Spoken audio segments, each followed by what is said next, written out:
So, Eric Schneider, thank you for talking with me. I'd like to start at the very beginning, which is where and when were you born? Oh, that was in Germany, Western Germany, on the 27th of July, 1971. So So, I'm 49 years old now. and you're a Leo. I'm born as a Leo, ascendant Sagittarius, and moon in Libra. So that you have a lot of fire, and it's nice you have the moon in Libra like I do, because it gives some balance and refinement to that fire. Yeah, so I also looked at myself from the other cosmological assessment, like Mayan cosmology, and sometimes I find it more useful Oh, for what is my purpose on the planet. So if it's about character, I found in myself, people definitely say they call me chief and leader. So it's a really good Leo personality here, but a really good one, like a good leader or king who really cares for the good of people and planet. I've discovered that what is called a weakness of Leo is not a weakness, and that is that the Leo is depending on people's opinion or on feedback. mm. But if you think about a good king, a really bad king is one who doesn't give a shit about what his minions say.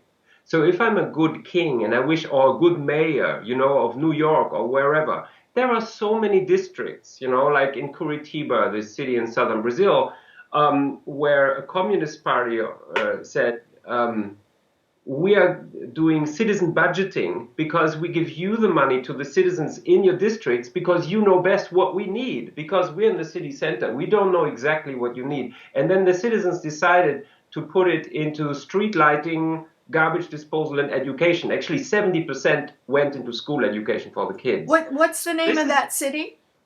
I think it is Curitiba, but I'm not exactly sure. It might have been, no, Porto Alegre, that was. It was one of these big Agenda 21 sustainable city examples, And I found this is this is like what a good king would do, if he's elected as the prime decision maker, then you, with all the knowledge and wisdom you have, with your wise Merlins and Gandalfs and Dumbledores at your side who know more than you do, because they have more time to study as a cross-cultural scholar than the king who has so many things to do.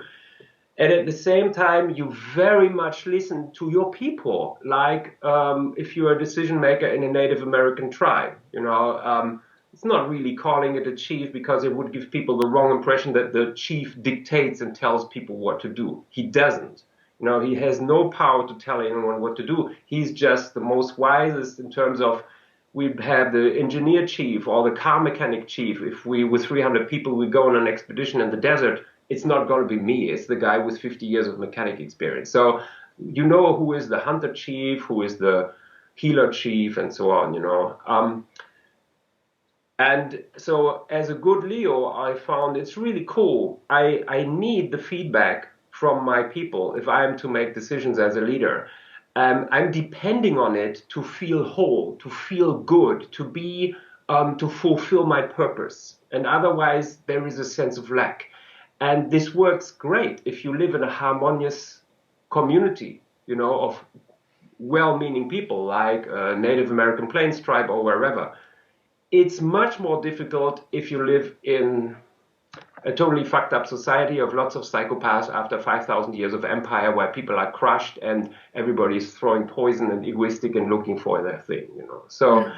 but I found this Leo, I like this, and my ascendant is Sagittarius, which is really important because there's other Leos and they don't do a lot of projects. So me being a Sagittarius, like constantly doing projects, vision, shooting arrows to the horizon, galloping after them, and some I will find.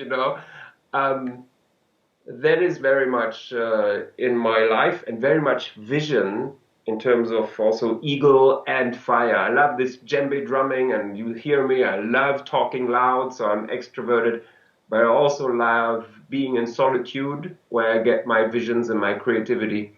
Mm. And Libra turned up someday, because that's really the emotions, the feelings, and that's a whole different matter, especially for Europeans who are not masters of the feelings. And I found that's interesting, an interesting point that for the Libra, in the Bach petal explanation, conflict is like impossible. That totally destroys me, you know, and I found that to be true. It's like the end of the world to be in conflict with people. I always withdrew from this. And that's really interesting, because as a Leo, you can be very bam, and also as a Sagittarius. So that's a strong balancing factor. And I actually had to learn that was very important to go into conflict and to assert myself, you know. So if you're talking astrology, these for me are some of the most important things for myself, and also, let's say, in my function of positive change for people and planet, with a focus on youth leadership in schools and beyond. Say a word about your educational and career path. How have you made money? And then we'll get into youth leader.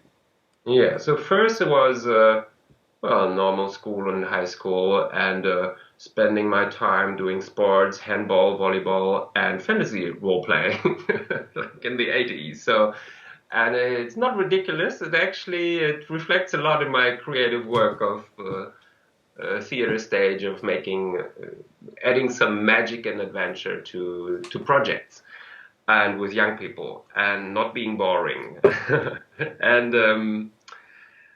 And then I went to Australia for my English studies. That was a very strong initiation into the planet. You know, magnificent nature, being the only one out there with the animals. That's how I discovered the planet and really fell in love with the planet. And I used to say it was making love with the planet, the female planet, you know, through this immersion in nature and loving her and becoming part of it. It felt like making love. And there now we are entering this sphere of our spiritual relation and perception of nature and a feminine planet.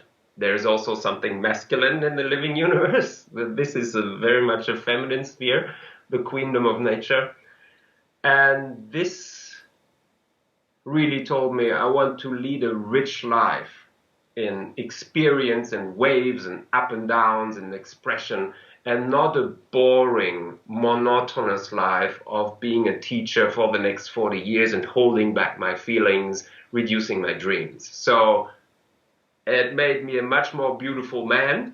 The women much better resonated to me, because I was not so boring like before. Now I was this Indiana Jones person, you know, so it was very important for my personal evolution from a shy, timid, hanging out with my boy friends, you know, and but always this longing in teenage years that there would be a union with females, but I totally wasn't in my system really.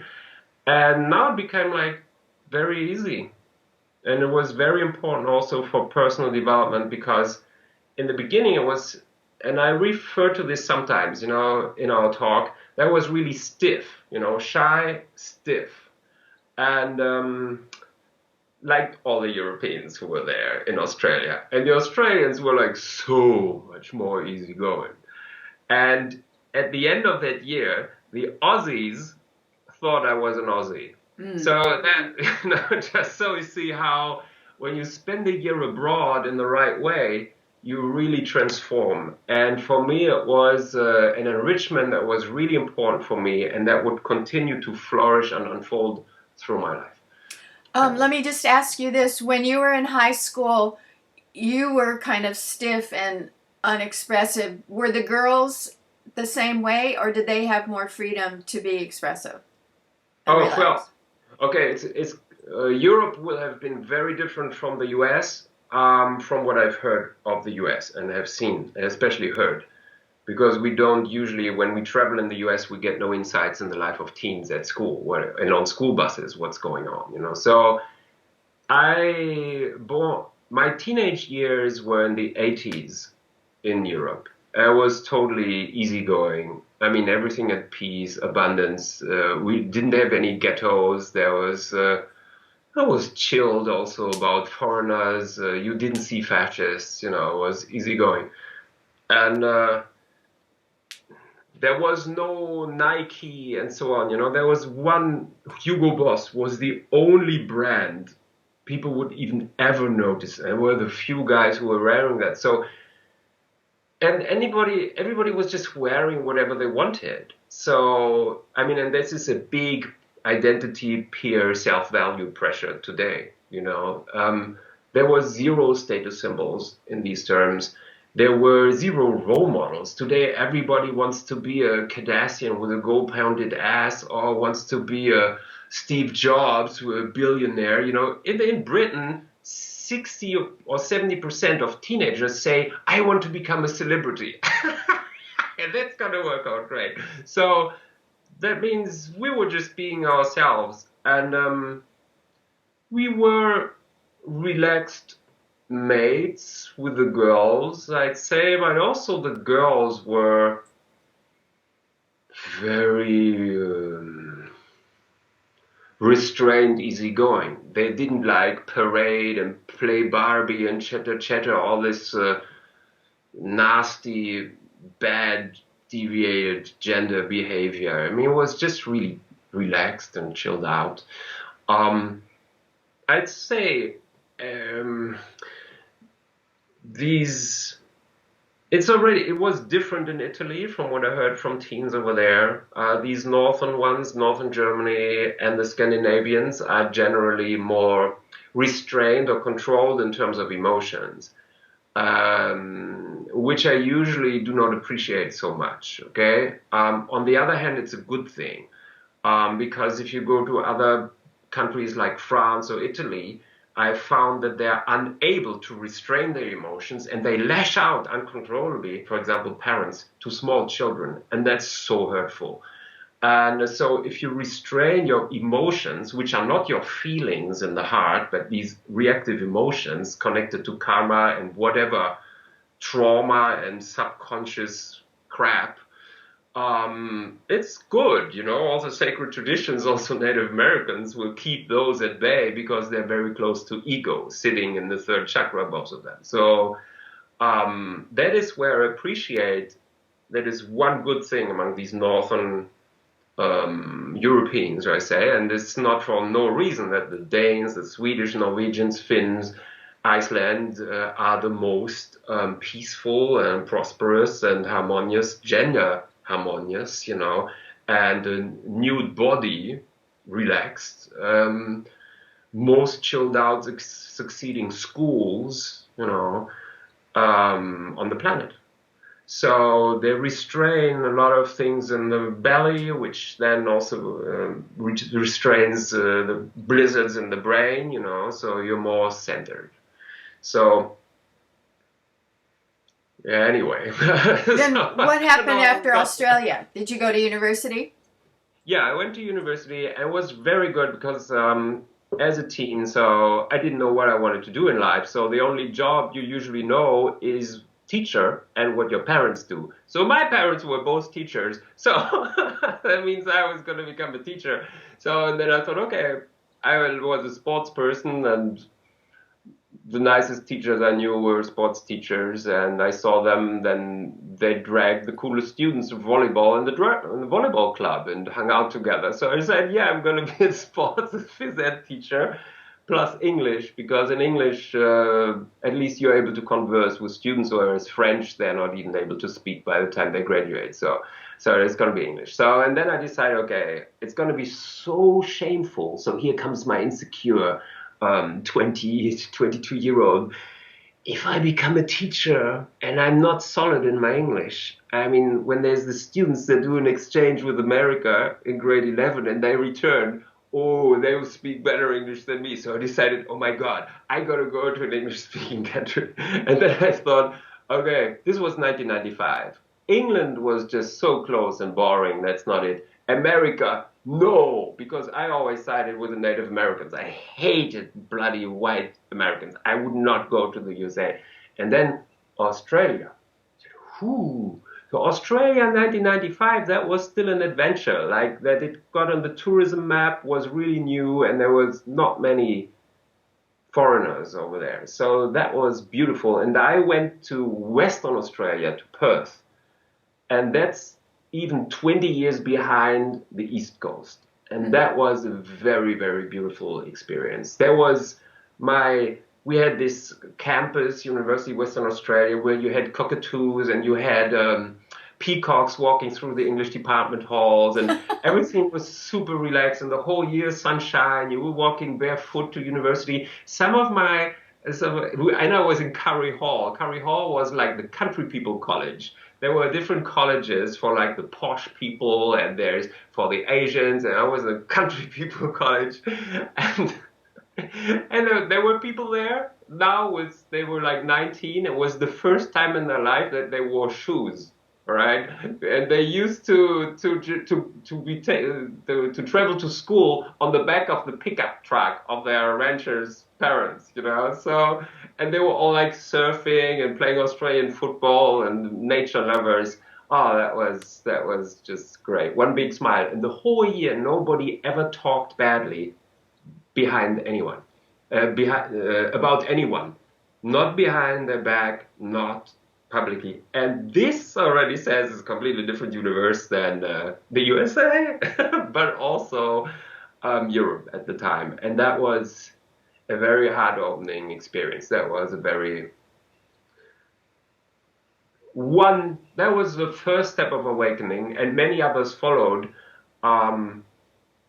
The next year then I was in North America, and I traveled with a Native American elder for 1 year who took me as his final student. Oh, wow. So that was that the love for nature now transcended into a reflected relationship with nature, understanding what is going on and the relationship like to parents and relations. And before it was things, you know, so that was huge. And then came healing and initiation ceremonies. So if you ask more, I can tell you more later. Then, yeah. How did you find this elder? And were you in Canada and the U.S. or where?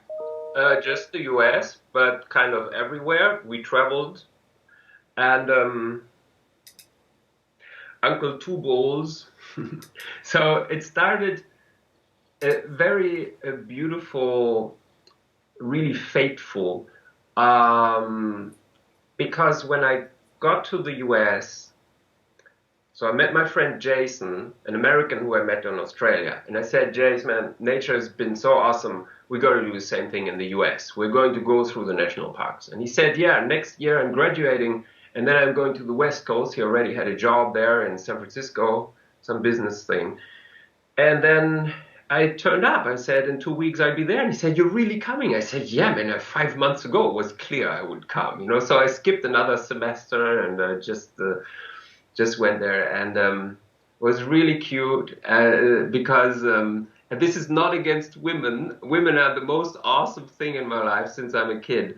But the cool thing was, it was funny, that Jason said, his girlfriend, she's also coming to San Francisco, but she's graduating 2 weeks later, and she doesn't want to do the long drive anyway, so we can have her car. You know, so it was these two guys, yeah, we got a car, we're going on an adventure, you know, this two boys thing. And that was really nice because we were two buddies ticking the same way, and his girlfriend, they're still together, they're a wonderful couple, but it wouldn't have been the same thing. So, and then on the road, it was very magical. So we drove 24 hours through the night. I was going like 100 miles an hour on the highway, and he was going, ooh, because it was, 55 speed limit, but he found it really exciting, plus German techno music, so who cares?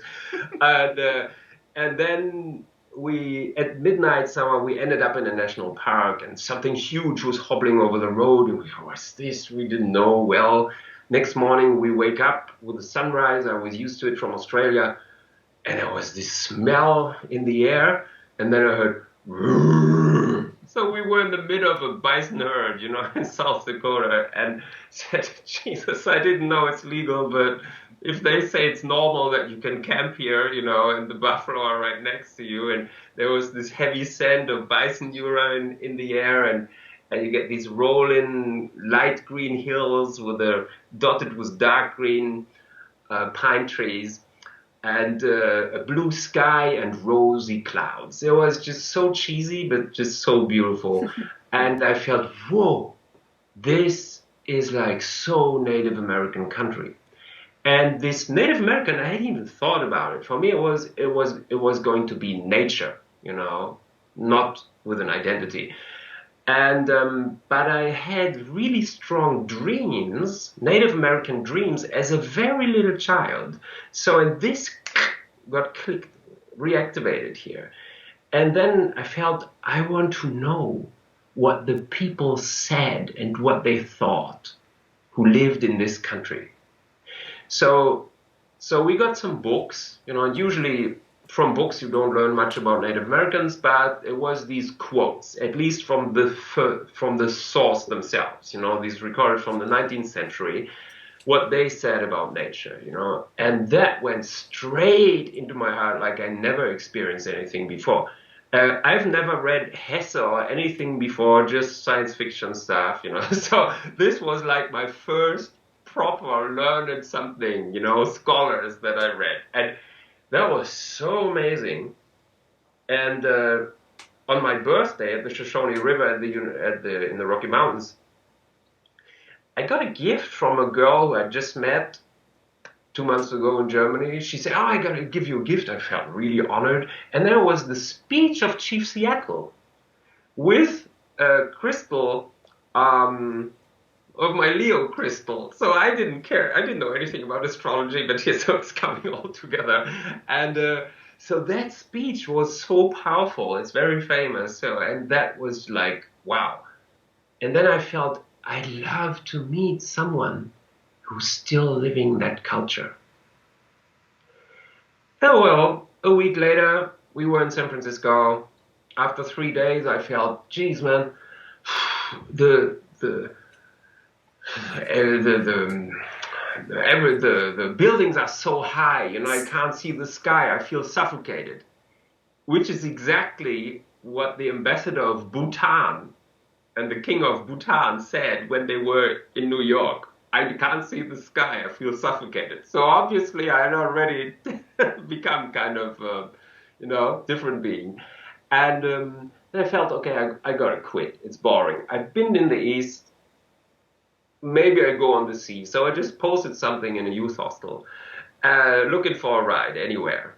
And when I got out of the youth hostel, somebody passed me a ticket. He said, "Here, there's a concert tonight. You can have my ticket. I can't go." So, whoa, man, that's super nice. This was another magical moment because I don't know what it was, but the place, there was like a 60s. Felt like in the 60s. And it's a club from the 60s. There were all the photos of Janis Joplin and all these people. That's one of the in places. It was still there. And it was like a 60s performance. And I think it's the guy who even moderated at Woodstock, you know, on the stage, who was like guiding the show. So it was really amazing. And then I got a call. "Hey, it's us, it's Tosh from Ireland. We're going north to Seattle." So I said, "Okay, whatever, I'm coming with you, you know." So I started just following chance as it turns up. No plans ever. That was since Australia. You know, you just go and you discover everything glides into place, you know, and there's magical surprises all the time. It's not a typical white man structured way, you know, so I can become, there is no fear anymore, already totally trusting the flow. And a feminine flow thing. So, which I didn't know at the time. So, and then we went up north and suddenly the trees got bigger and bigger. And I said, whoa, this is like in Star Wars. You know, I didn't know those trees are for real. You know, so there we were in the redwoods. So this is real. I couldn't believe it, you know. So, and then there was, the car stopped. So I was sitting in the back. And because we wanted to go to Tall Tree Grove. So they were talking to a blonde woman. And then there was this Native American coming close, coming to the window saying, "Melinda doesn't know. Where do you guys want to go?" "Yeah, Tall Tree Grove." "Ah, so you want to see some tall trees, huh? You first come in my teepee." So he had propped up a teepee, to attract the tourists, and where you had some tie-dye staff or selling stuff. But there was a million more stories behind Uncle Tubal's. So we got in there, and the drunk English guy said, "What the hell is this New Age stuff?" Went out again. The others stayed, and I thought, "Whoa, man!" And so he was telling the story of the spirit arrow. It's up there over the door, and I felt, man, this is no bullshit. This is for real. I felt, this is real. And he didn't look at me. He just looked at Tosh, the cute Irish girl. I was flirting with her somehow. And but then they left. I said, "Wow, I'm just a white guy, student from Germany, and I've been to Australia, and I love nature, and I believe I can learn something from your culture. And could you tell me where I could go, like a culture center or a reservation?" And in his easygoing way, he said, like, "Nah, you can stay with me." Ooh, that was a surprise. And I wasn't used to such stuff. And he said, "Yeah, I'm breaking camp tomorrow. I'm going salmon fishing in the Res on the Clavers." And then in my brain was like, oh, reservation. 80% unemployed, 50% alcoholics, my new Levi's, $100 in travel checks. So all this stuff. Um, and I felt, okay, let it simmer a while, don't decide right away. And then I said, okay, I'm going to join my friends. We're going to Tortree Grove, and I think about it, and I come back. And he said, "Yeah, bye." And, and left. And I felt like, whoa, man, no, I really mean it, but he was already gone. So I went outside, we're driving, and suddenly the trees got smaller and smaller, and we were on the highway. And I said, "Hey, we were going to Tortree Grove." "Ah, no, we decided we're going straight to Seattle." And I was like, oh, what? So I had spent my life, clubbing techno with the Love Parade in Berlin. There was no clubbing in Seattle that could possibly excite me. So I felt, okay, no, I want to stay with this guy. They said, "No, can't do this, crazy guy. You're going to get robbed and stuff, I said, wait, no. So, and they kept going. And there was this Jenny King from South Africa, a little romance on the road, but okay, no, Jenny, are you coming with me? No, that's crazy. I say, okay, stop the car.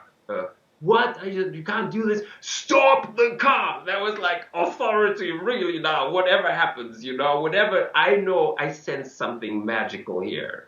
So they stopped on the highway, got my backpack, bye-bye. So, and there I was, and over there was a petrol station. So I walk over there, and there's this Oldsmobile with two old ladies. And I say, "Hey, hello, could you pick me up in that direction?" "Oh, no." And look, I'm a teacher student from Germany. I haven't come to the US to kill old ladies, So, and they said, "Oh, Germany, my son was in the army there. Yes, please come here." So I got back there, and they dropped me off at the teepee. And I said, "Yeah, here I'm back here. Yeah, you can put your stuff there." And he went out. So okay, I wait, and I wait, and I wait, and I wait. So I waited for 45 minutes till he came back. And they said, then he started talking a few for more things and said, "Okay, so you're going to make some fire. I'm going to teach you to make fire without smoke." And then he started telling a few more things about the linear world, circular world, the different cosmology. So this was traditional teaching.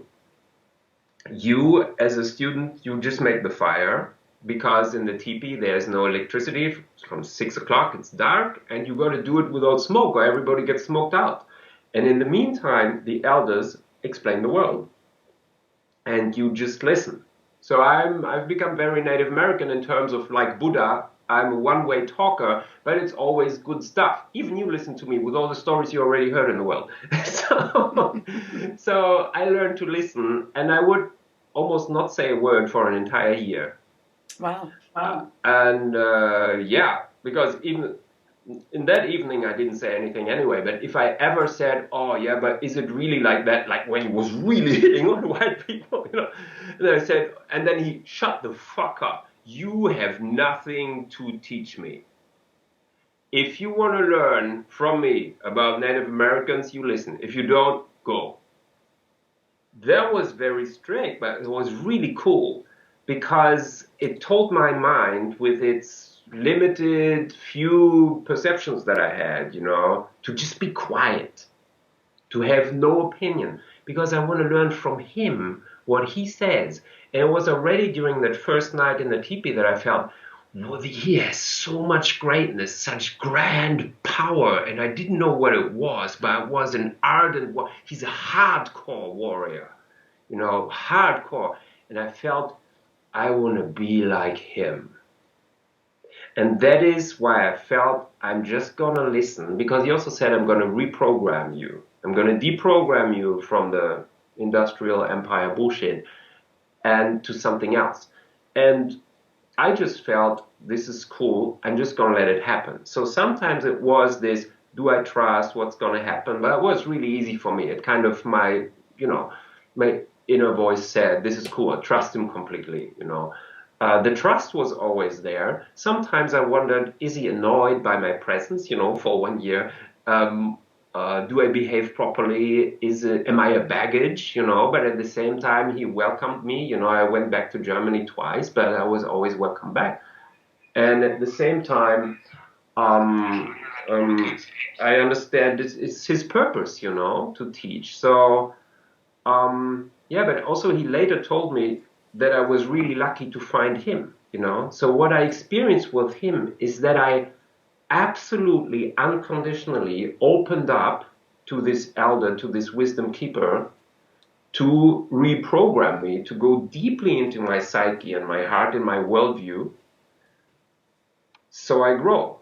And so the process that happened is what Buddha calls, to teach you, I first have to destroy the bowl or the vase that you are, which contains all the spirit or water of your past experiences. And then I build a new one and I fill it with my wisdom. So your earlier life is gone, and then you are a student of Buddha, totally different level. So that is what I experienced with him. And if you think about it, so many messed up, impure teachers, that so many people get exploited, and they're sorcerers and all kind of stuff. So I got lucky. It was extreme process of growth, and he told me, so at the end of the year there were some medicine ceremonies to get other stuff out and to have expanded mind, which was very strong, with totem animal encounters that are full and then reflected in the real life in extreme situations. So I know what it's like to jump off things where you could die. And so normally you shouldn't do this. But I know, and I was in communication with spirits, and I know they saved me, because even at the end, then I saw there was literally an eagle coming down from the sky, with the talons in front and the beak in front and the wings up, which was of one of the postcards that I had. And that was scratched, like as if you had taken a knife and you had painted it on my arm. It was on my arm after that extreme jump. And I knew, wow, that saved me. That was really powerful. And so the eagle was your totem animal? Yeah. I mean, there are others, and one can have many, and also thunder, lightning, the wind can be your totems. Think about those powers. But eagle was my first and the most profound encounter, but I can communicate with many others. So there are two key things to just add to this Native American journey, and that is that Tubals, he grew up, he was born on the day of Pearl Harbor, so when he came, the whites got a big hit. And so he comes from the Sitting Bull family. From the Sioux? And yeah, he's Lakota Inuit. His mother is Inuit, his father is Lakota, and he's from the Sitting Bull family. His father was a shaman with Sitting Bull, his grandfather. And So I could say more about his upbringing, but that's a whole different story. I'm going to make an audiobook about that. But the thing is, he was among the first. Well, I'm just going to tell this. So he was taken from his family at age 12. Like they took the kids To boarding school. boarding. Yes. So, and he was lucky because before he had had his uncle Goodhart teach him the traditions. Because by 1940, they were already pretty flattened out. You know, after 50 years, the sun dances and the loud dancing ceremonies were banned. So there was a lot that's been lost, and there was, let's say, low spirit, okay, alcohol, depression, PTSD thing. So, but his uncle Goodhart, he was rooted in the tradition, and he had traveled the world with a merchant marine in the Second World War. And this is huge because all the other savages were at a time where there was not even radio or television, you know. So in the res, you had no TV, nobody could read, and there was no radio. So they knew nothing. They knew nothing about the rest of the world. So that's also that they had no clue why the white man is so fucked up. So they couldn't understand because even for us white people here, we study sociology and history, you know, and like basically every day through television. So that's how we have a complex understanding of religion and how it messes you up and different things, you know. So the red people had no clue what's going on with the white people. So, and that was huge. So he said his uncle Goodhart gave him the most important things about the circular world so he could stay connected in his culture. And he gave him one speech to forever remember. And that speech was sitting in the toilet door of the trailer I stayed in. Is the speech of Chief Seattle, the one that initiated me with this magnificent birthday present. So, you know, so I noticed, ooh, that is magical coincidences. So I Synchronicity. never. Yeah, so that is the first time that I noticed these remarkable moments are appearing in my life. I mean, I was 25, I had no clue of nothing at the time. So,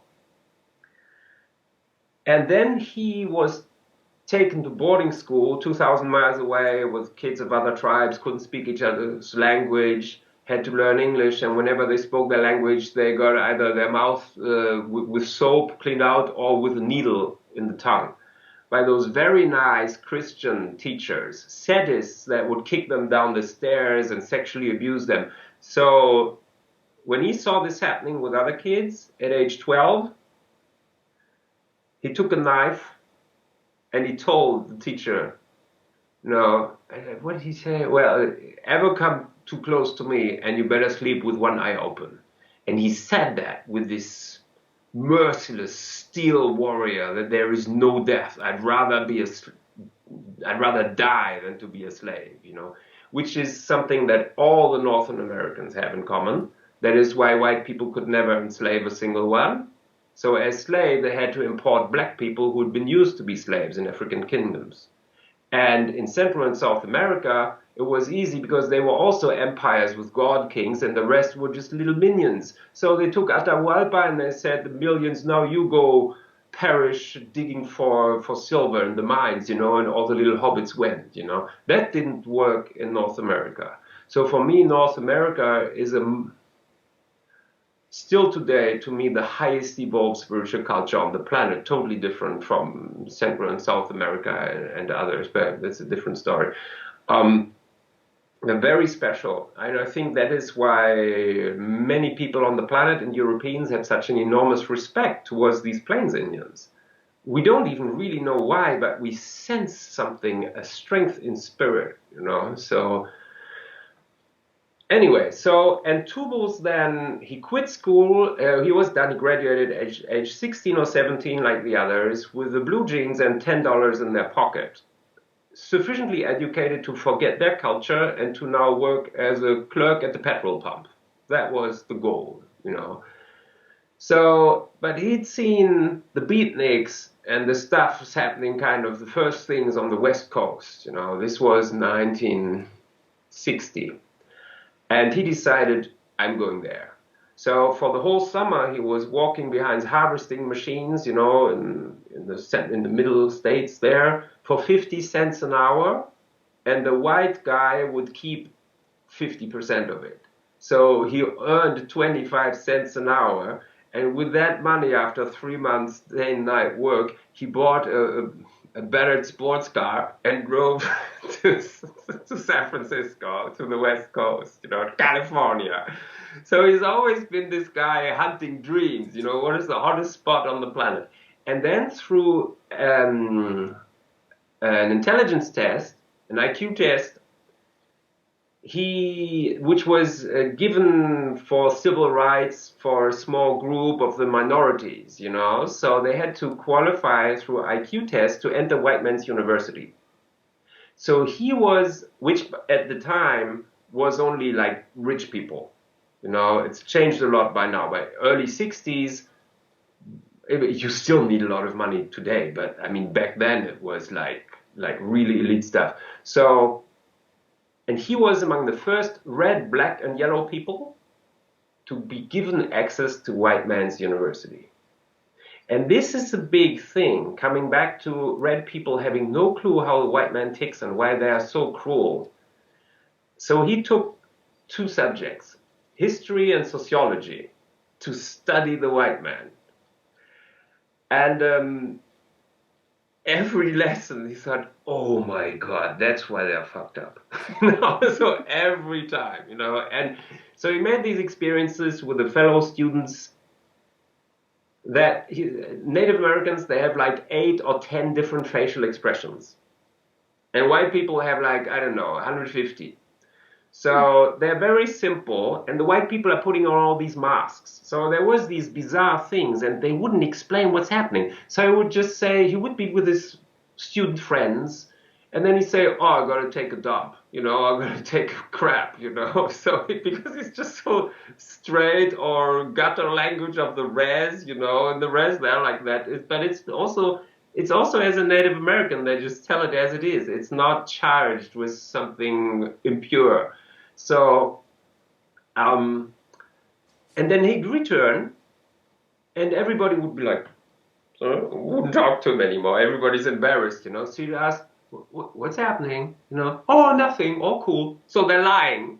So he said, no, isn't something happened? But he can't detect what's going on. So he started studying white people, you know, what is going on in their psychology. So by the time I met him, 36 years later, he is such a master, you know, like Hermann Hesse's glass bead game, which he gave me. He just looked, and I saw him, how he maneuvered people, you know, how he manipulated them, but in a good sense, you know, he was always totally in control, as if everybody was like glass, and he was like kicking little balls in their mind, totally triggering exactly the response and reaction that he wanted. And because he was always doing little business, you know, in different places. So there's lots of greedy people. It's really tough. And he was just like a master, so easy. Anyway, so, and he'd always had white students for these 36 years, you know. So and in Berkeley, he kickstarted the 60s. He was among the folks that were talking civil rights messages standing on the benches at Berkeley, a place that I'd seen just 2 weeks before. And and so they were hanging out with the funky black people and being hippie, long-haired. And so then the white guys who came from very stiff environments, you know, football, and yeah, we saved democracy for the planet, while they were still burning black people in Alabama, which he later saw. So they felt, those guys, it looks fun to be with them, you know. They were laughing, smoking dope, whatever, you know. So they joined them because it was the most fun crowd. So the bleeding heart liberals, you know. So, and then at 6 o'clock, when they went home, the white people couldn't join because they could study, the blacks and the reds, but they were staying in the fucking slum because they had like 50 cents for an accommodation.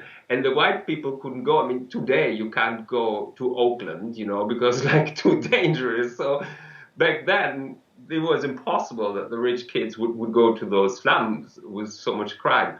So Two Bulls badass said, I guarantee safe passage. So he would be the badass warrior that would keep everybody at bay and guarantee the white kids are safe. So this is how Jane Fonda and her likes got to hang out with the colored folks and plan the revolution. And they said, yeah, so we need money for the movement. So if you really want it, you are the only guys with money, we need some money. So if you really care, you guys got it. So, and that's when the kids started getting money from their millionaire parents. So, and then a couple of years later, so he asked me, what does hip mean? Where does the term come from? And I said, I have no idea. And then he said, well, it wasn't our idea. So we had all these rebel rousers at the Ivy League colleges. And there was the media that called these genius people that were deconstructing the culture and the streets were burning highly intelligent people hip. It's funny that I'm telling this to an American who's well educated. I'm not sure whether you heard of it so far. So this is a testimonial from the time among the crowd. So, and then he said, so then it happened that lots of street kids were coming to join us in Golden Gate Park because all over America they saw funky young people, dope, naked boobs, dancing, so they all hated their non-loving parents. So they said, I'm going to run away, going to California, So it's very romanticized to him as a cross-cultural scholar, as a hip. It's street kids running away from their parents. So it's okay, but so they came to the communes and so on, and they left all their trash. They brought their bad white man habits of not being responsible, of not being givers, running for the party. And this is really important for my later work. They only saw the two-dimensional surface. They saw pictures of happy people with funky clothes and beaded and with colorful patched jeans. And they do this with their own jeans. And Tubos would say that you don't have to destroy your jeans. I mean, if you still have one that's good, I'll take it. You can have my broken one. So the reason that they patched their clothes was because they say to destroy the system, we got to stop consuming. So we're not going to go to the hairdresser anymore. We're not going to buy new clothes.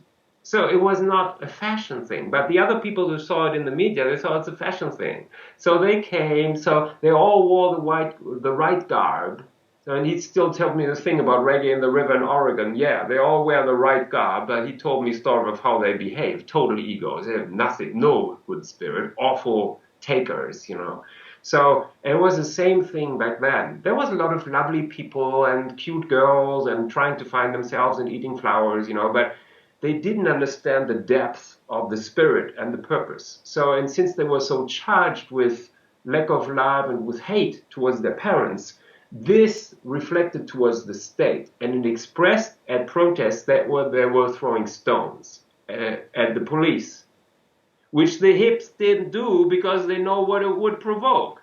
So it was the hippies that, with their trauma, that gave the police a justification to come riding in with batons, crash everybody, create horrible photos, and criminalize the movement, ban protests, and smear the people as criminals. So he said the hippies destroyed the movement. Mm-hmm. And at Woodstock, when I was giving Jimi Hendrix a last hug, we knew it was all over. So that's a different kind of view on the 60s by someone who co-started them. Mm-hmm. And then did you go to university in Germany after your year in California? I did study English and sports in Germany as a teacher. Then after some years, I went to Australia, still during my studies. Well, I started in 92. I went to Australia the year 95. Then I was in the US, from California, New Mexico to Florida and back in 96-7. And then I returned to Germany and I completed my studies in 98. And also in 98, my son was born, which was a result of Tubal's teaching that is never the right time, Eric. Either you are young and poor, or I don't have money for a kid, or you have a job, you have money, or I have no time to have a kid. So he said, it's never the right time anyway, Eric, you just go for it. So, and during, I'm not sure whether it was during a medicine ceremony, it's possible. Yeah, I think it was during a medicine ceremony that I had this revelation. The greatest gift in my life will be to see my son grow up. Mm.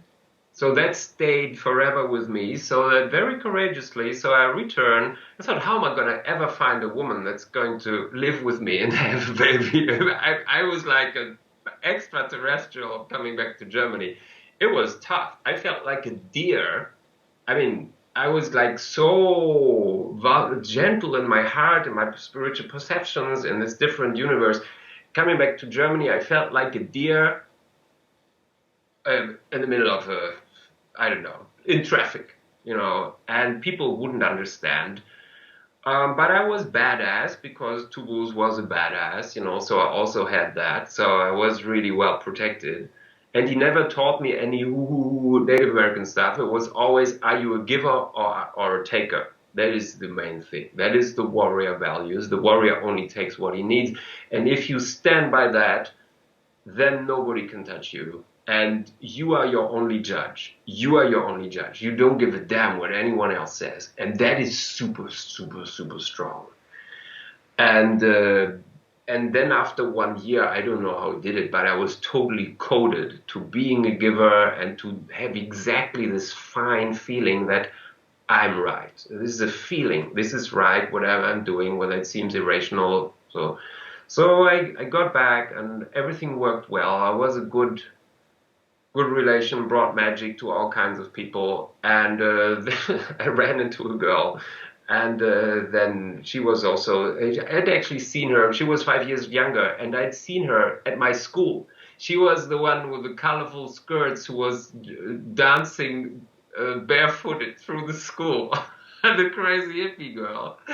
I'd never met her, and then I ran into her totally by coincidence, and then we became lovers. And then half a year later, she was pregnant, and so then because she was also here, it's just happened, and she had this feeling of what is okay in life, you know, not being rational. And and then he was born, and lots of magical years and good stuff that happened. And yeah, Did you stay with her? I mean, did you parent in the same place? First, yes. We lived in a wonderful former horse ranch. Then the co-living broke up with the others, too ego. So then we went to kind of a winter palace in the countryside.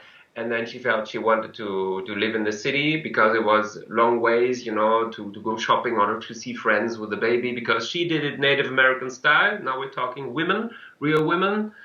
And that is, she was, through her feelings and intuition, exactly wired as what Tubals taught me about parenting. As well, it was a big issue between us, so that I could detach myself from expectations or guilt towards my parents. That he explained to me what are their structures, you know, and how I follow my path. And that so the Native Americans of North America, they learned from the animals. We are the latest arrival on the planet. We have no fangs. we are slow. We have no fur. We are not prepared. So our other relatives, the wolves, the birds, the trees, they've been here for a long time, and they obviously live in harmony. So we check out, how do they do it? So they learn from the animals. And in terms of parenting, you, like a lion mother or a cat mother or any animal mother, mammal mother, you give unconditionally 100% to the babies of your time, all the time, all the time. And unconditional, one way. And then at a certain point, when the wolf cubs are, I don't know how many months, you know, then is the time you leave the parents' den. You go. And if you don't, you are like, they bite you out. and then they go, and they don't return. So the Native American, or at least the Lakota, is the same. You give unconditional, that means you carry and breastfeed the children for 2 years. You carry them around all the time. They have these different techniques for 2 years. And breastfeed all the time for 2 years. So, and then they're fine. So, and this is not how white people used to do it. People in empire altogether, be they brown or yellow or white. And that creates severe dysfunctions in the little human. So, and since the late 90s, I was among this first generation of men, fathers, that were carrying the babies in these, whatever, I don't know what it's called in English. Sling. Maybe. Yeah. So I don't see it much today. It was very much on vogue 98 to 2005. But that was very nice. That was awesome. And I knew I was doing the right thing. And I'm really grateful through how Tubuls got me to that perception in my heart that this is going to be my greatest dream. I will never break that one, or it will fuck me up and make me sad forever on my deathbed. So the point was to always be unconditional loving, to never be angry, to never put the kid into a cage, to never let him cry because otherwise you'd spoil him. And I can explain what it does in the psyche. And to, from the first day as a 2 days old, and we had him born in our bed at home, and I was there, and it was the fastest delivery that the midwife had ever experienced in like 45 minutes. And I always treated him at eye level as a complete soul, as a complete being from the first moment. And through that, I encounter him in greatness and give him a feeling of greatness. So I didn't say, I'm tall, you're little, you know nothing, which makes him feel small and stupid. And you constantly pressure and you say no when they make an impulse. You're wrong. These are terrible vibrations, So, and so he grew up in total harmony.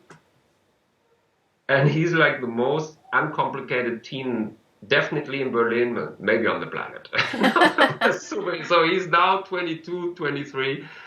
And this said, in Europe, you don't hear much anyone say, oh, it's so hard to raise teens.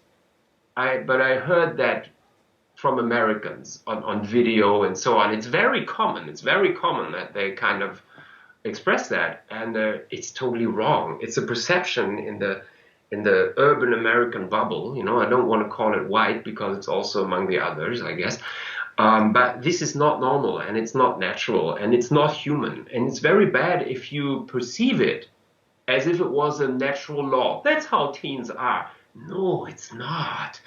It's not in the Amazon, it's not in the African village, and it's not even in ordinary Europe or Northern Europe, So that's really grave, And now if you think about that, many of the people making those statements are females also in North America, So if we normally say that the women are more tuned in feelings towards the kids, which I totally subscribe to, just like, as an example, from 1998, we were pregnant. Jenny was pregnant. And for a few times, we went to these pregnancy birth preparation courses, So I went, I wanted to know what's going on, to be a good companion and to learn what's going on and to support her. And on our common journey, which I knew this is the greatest adventure in my life. Anything else is boring. This is the most magical thing. The kid that grows up, So, but I would have had no idea as a normal city person. It was the savage that opened these antennae to me. So, and we were there, and there might have been 7 women and 1 other man.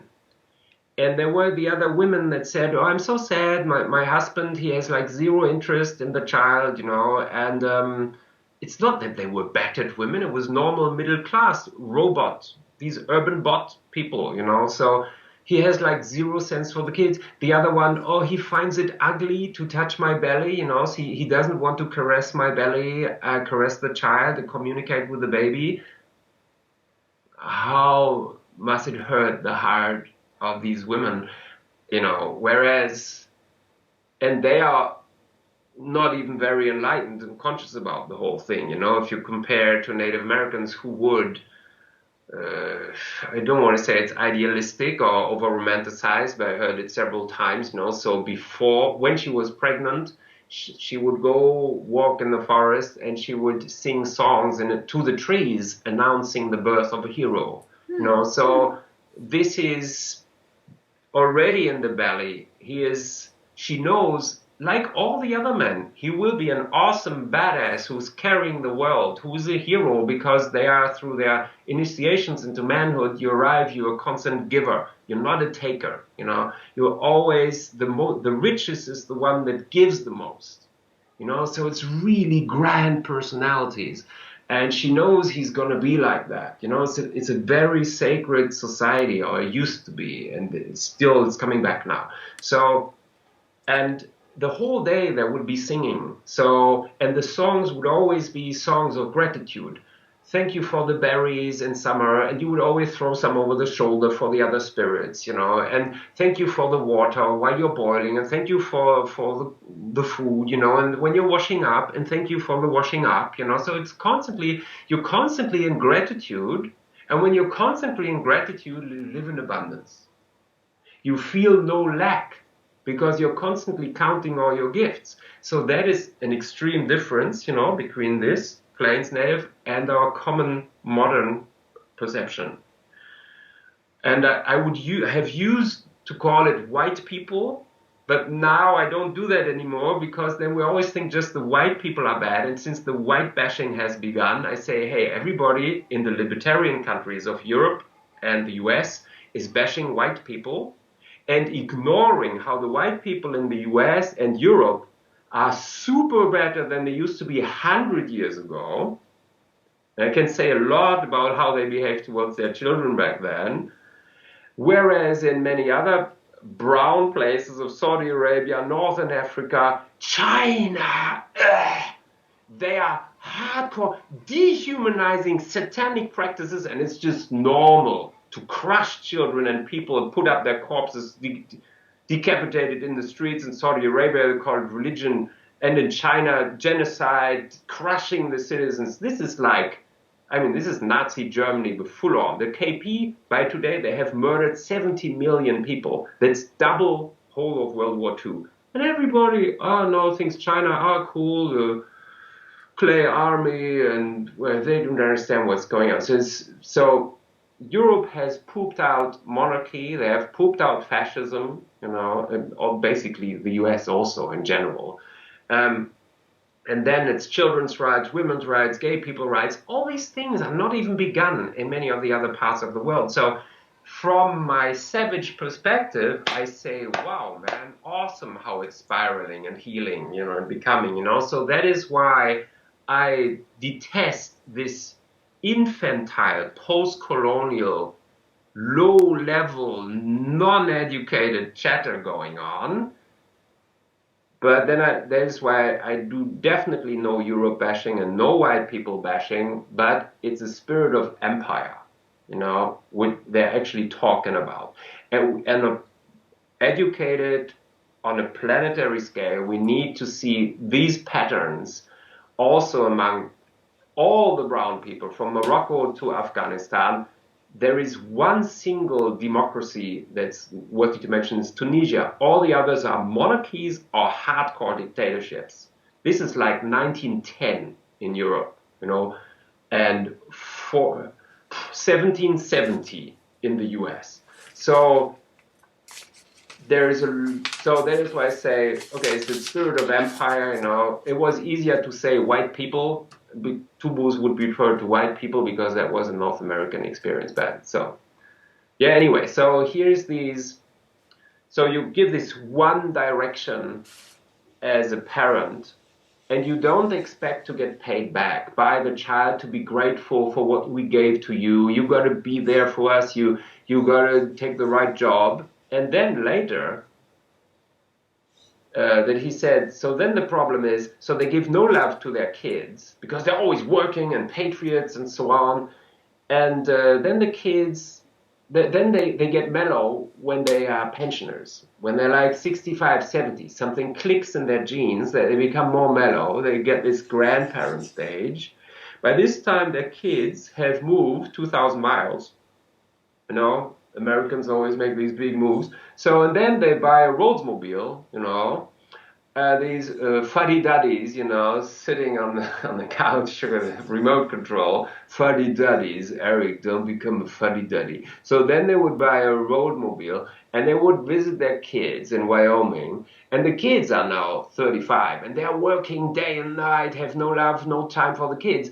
And then they would start pissing them off. Oh, this is how you have to handle the baby, and this is how to do. So, and then there's this hate among the generations, you know. So he told me this is a typical pattern that is in so many people. So he showed it to me in the extreme so that I would not fall into that trap, you know. But it's again the same thing, that it's not a one-way giving. It's, oh, you're so ungrateful, you know. But no, they don't reflect how badly they treated their own kids, you know. And now they annoy them, and now then they are old and they are angry that their kids don't give them grandchild stuff. So, and then they're croaking on the deathbed, and everybody is unhappy, and they're not even able to say I love you or I'm sorry on the deathbed. So, and I could relate to all that. And that's how then he told me, look, your parents, they're easygoing, but they come from this old model. And you cannot really change them. It's their backpack. And don't try to please them. They grew up in a time, they're harmless, but so they're genetically coded, like mammals. They want their child to be able to feed itself, to have a den, and to breed happily. You know, that's the genetic coding of mammals. And that is also in all these human parents. So they want their children, oh, that's why they always ask, oh, are you married yet? You know, oh, and when are you going to have children? And are you a doctor or a lawyer? Because from advertising, they think to have a happy marriage, and so the kids are not starving, and to be happy, you need to have a certain kind of jobs. And this is a stupid projection. It would be so simple that they understand you can also live great on welfare, you know, at least here in Germany or in Berlin. So with a little job, or as an artist, or in a commune, you know. So my dad told me, look, you're going to live a different life, you know, and they can't teach you because they have no experience as a self-made entrepreneur or hippie or whatever. So what you're going to do is you're not trying to convince or please them, but you're going to send a postcard for Easter, for Christmas, for birthday, and every time you take a picture of you and your wife and your kid being happy, smiling, so that over the years they will understand, although now you're divorced or separated or you have no money, you know, they see, man, they look happy. So whatever your brain projects, they will always see we're generally smiling. So after a while, their mammal parent genes will calm down and see, okay, it's different than we projected, but it's fine. And he said, then they will find peace. And this is how you give back to them. Because it's their code, it's their heartstream, you know, happy family. And to see that for their kids, whether they were able to express this or not, because they just crawled out from German fascism. You were destroyed in everything. They're not able to convey love because they never got filled with love. So if I want to make them a gift, then it is their archetypal inner dream in the subconscious to see their children happy. Even if they made it so wrong because their brain made wrong projections. Said, Eric, this is how you give back to them. You don't listen to their projections, but you follow your heart. And then after 10 years or so, they will get it. And then they'll still be alive for like 10, 20 years, and it will really be redemption for them, kind of, you know. And So was it was that very beautiful. is that That how was, it worked out? yeah, yeah, absolutely. Even And better, even better. why did you and Jenny get divorced? Well, we weren't married in the first place because I didn't believe in white men's churches, you know. So we thought if it was Native American ceremony, a real spirit thing, we'd do it, but we never got over there. So we were together. We didn't care about the formal ceremony. The thing was, Leo was born in summer '98. I graduated in winter '99. So for 1.5 years, I was studying. So we were both full on giving everything we could into parenting. That means first thing in the morning, you know, as a good Native American, I got up at 5 o'clock. Before sunrise, I would sit for a while, then I'd take my baby, walk outside to the river and sing. You know, so very beautiful. So she was still kind of chilling in bed, you know, as like early momhood. It's tiring with like, even though he would sleep well, you know, all night and then rock the whole day, no need to take a nap in the afternoon, but it was just perfect. So he didn't live by any rules in the book, you know, but he would have so much energy and he would always sleep in our bed, you know, so until the age of 12. So as a baby, so we had to think, okay, are we going to roll over him? And I find it so horrible because I recently saw that on a TV series that a doctor told the mom not to keep her child. You have to get a proper stable for the baby. Don't keep him in your bed. So I'm going to buy you one because it was a poor one, you know. LA Central, South Central. So, and I said, no, man, what are they telling people? You know, don't. The mother has an instinct that she will not roll on the kid. So I trusted myself. I gotta have that as a male mammal. I also gotta have it. So it never happened. And it was just so beautiful, you know, having the little baby on my breast, you know, like with my breathing up and down. So he loved it, and he fell asleep. And that is the most blissful moments, you know. So beautiful. And then he would like between us, and he would just have his little cotton slip, kind of like diaper on, you know, and he would always be so hot. He was just like really energetic. He was always warm, and so he was always getting the blanket off, and we were, oh no, he will get cold. So that was the only thing that happened all the time. He never got a cold. He never was sick. You know, there was just once this bizarre cough that they can have where they can die.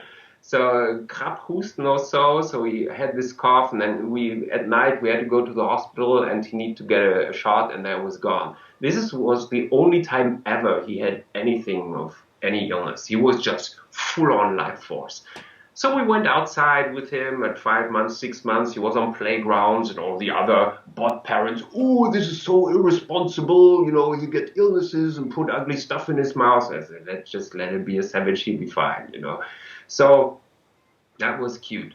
The book Gene Lidloff was good for me. Gene Lidloff, Auf der Suche nach dem verlorenen Glück. Seeking for the lost joy, or so.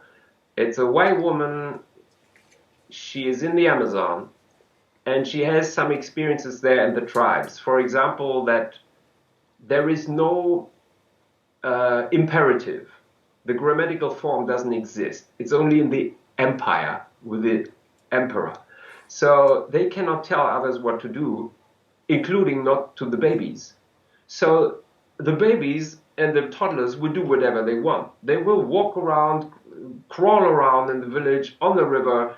There is a hole, you know, like where they could fall down, break their neck or whatever. And she would be horrified, you know. She saw, and then she understood, no, the babies, they have an inbuilt instinct, like adults, you know, they will not fall into a hole. They will understand, like their intuition, they're not even looking, it's not rational, but it's like, I'm not going near the hole. They keep 1 centimeter next to it.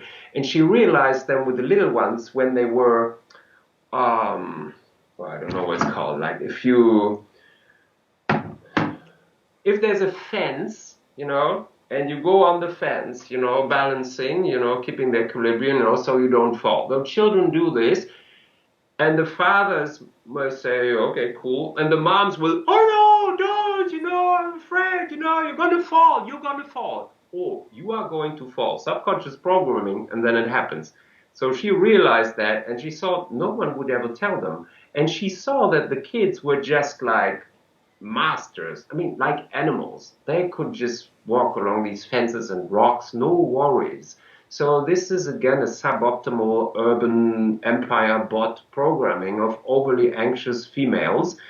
It's not in the tribe. The females in the tribe don't do that, So, you know, I understand that it's this chicken mom protective thing, whereas the man pushes them, okay, climb the tree, he pushes them up to the next challenge, which can be inconvenient for the kids, but that's the masculine principle, but he'll be there. If you fall, I got you, but I help you to become more awesome, to conquer, but to acquire, a sovereignty of moving in the world. And you got to go on those challenges. You cannot always stay under the wings, So I understand this protective principle, but it's kind of making them impotent, in certain ways, So these two principles really need to be able to express themselves.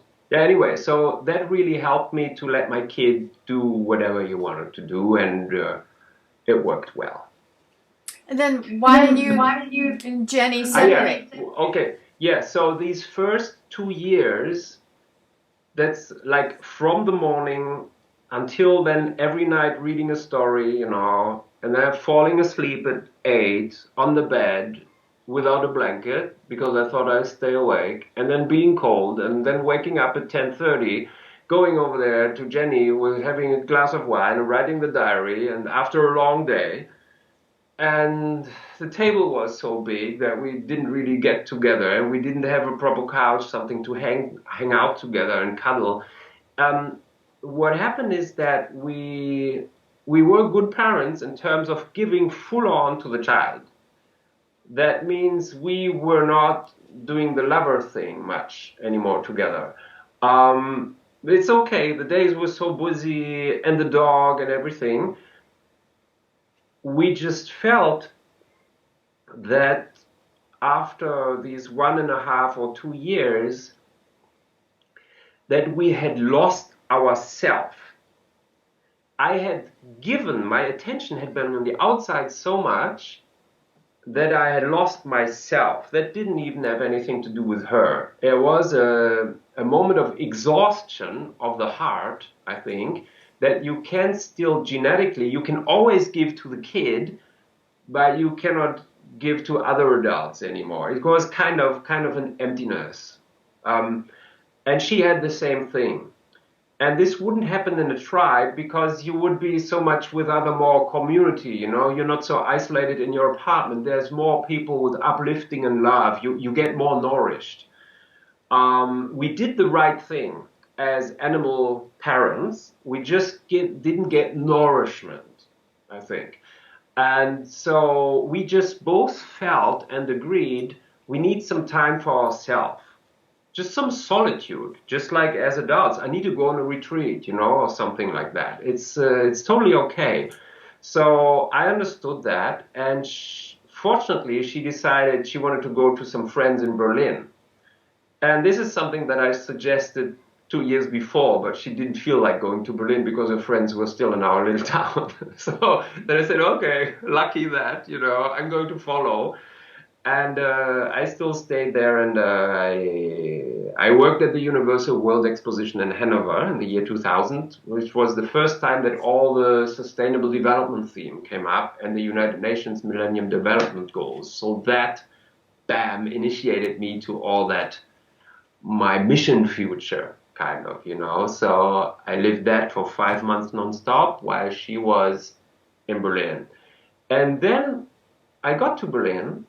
And for me, it had still been this Native American warrior, responsible father forever. I'm there, the protector for her and whoever, whatever happens. For me, it was like, yeah, then we're going to walk together again, because it was just we need time for each other, for ourselves. It was not that we said, okay, that's it. And then I got to Berlin, and then she said, oh no, for me it was like, we're split up now, we're not going to be together again. I was like surprised, and at the same time, I simply respected it. That was also my Native American warrior self. You're like a rock. You don't go into emotional stuff. You're like a rock, and so I accept it. I'm not depending on her, and she expressed it in a way that it felt she's cool with it. She's not in a drama, so that's the most important thing. So I simply accepted it, and it was clear that, and it's still today, that I'm still the most trusted friend, and that we always appreciated each other as parent. That was totally clear, and that we would always do 1 week here, 1 week there. So, and we lived in the same district, so it was only 7 minutes, so 10 minutes on foot. So everybody else was very surprised and admiring, noticing, wow, I've never seen any parents that split up to be so harmonious with another and not be, toxic and my child and so on. So we did a good job at being parents. I understood since then that my life, where I was to evolve and what I was to learn, especially my initiations into the feminine, required that I cannot stay in this relationship or companionship forever. But Spirit wanted me to go through many other experience fields. And this is a big difference between us. She's very much that casual, comfortable hippie girl that doesn't want to go into stress, getting stressed out, which was the force that kept her in her harmony bubble of saying no to playing the society game. So at school, no, I'm going to be playful, I'm going to dance, I'm staying the girl with bare feet, and she would not be disciplined. And this made her this beautiful, gentle, playful, not traumatized, not rigid, being that could be such a gentle, flowing mom. Wonderful. At the same time, this definitely somewhere in her astrology with Scorpio and other things, she's just very horizontal, comfortable. She will not make efforts. That means she will never do yoga, although it would be good for her once she recognized it, but she would not have the force to do those steps where from the inside you got to make an effort to afterwards. So still today, milk, coffee, smoking, and for me, my son detests it. He detests smoking or beer, So that means she's still in that relaxed. It's okay in society, you can be like that. But I went into so many upgrades with yoga and other things and tantra and so on. And you grow tremendously, but it requires an effort from inside, like climbing a ladder, And then it's like stirring a glass, and then you have this inner turbulence, and otherwise it gets stale, So you have this spiral that every day you got to make this effort in spirit, to then float through the day in bright spirit, and otherwise, you sink down. So I was constantly walking this path, and I got initiated in many different traditions since, So we're very different types. And so in my Mayan symbol, for example, it says you do everything for your personal evolution as a planetary server. Blue Eagle. Boom, boom, boom. So I would constantly meet shamans and wisdom keepers and teachings. And because after this first time that I wanted to feel like this Native American hardcore warrior, and hardcore not just like a hard-boiled egg, he definitely was, but also like the hardcore warrior.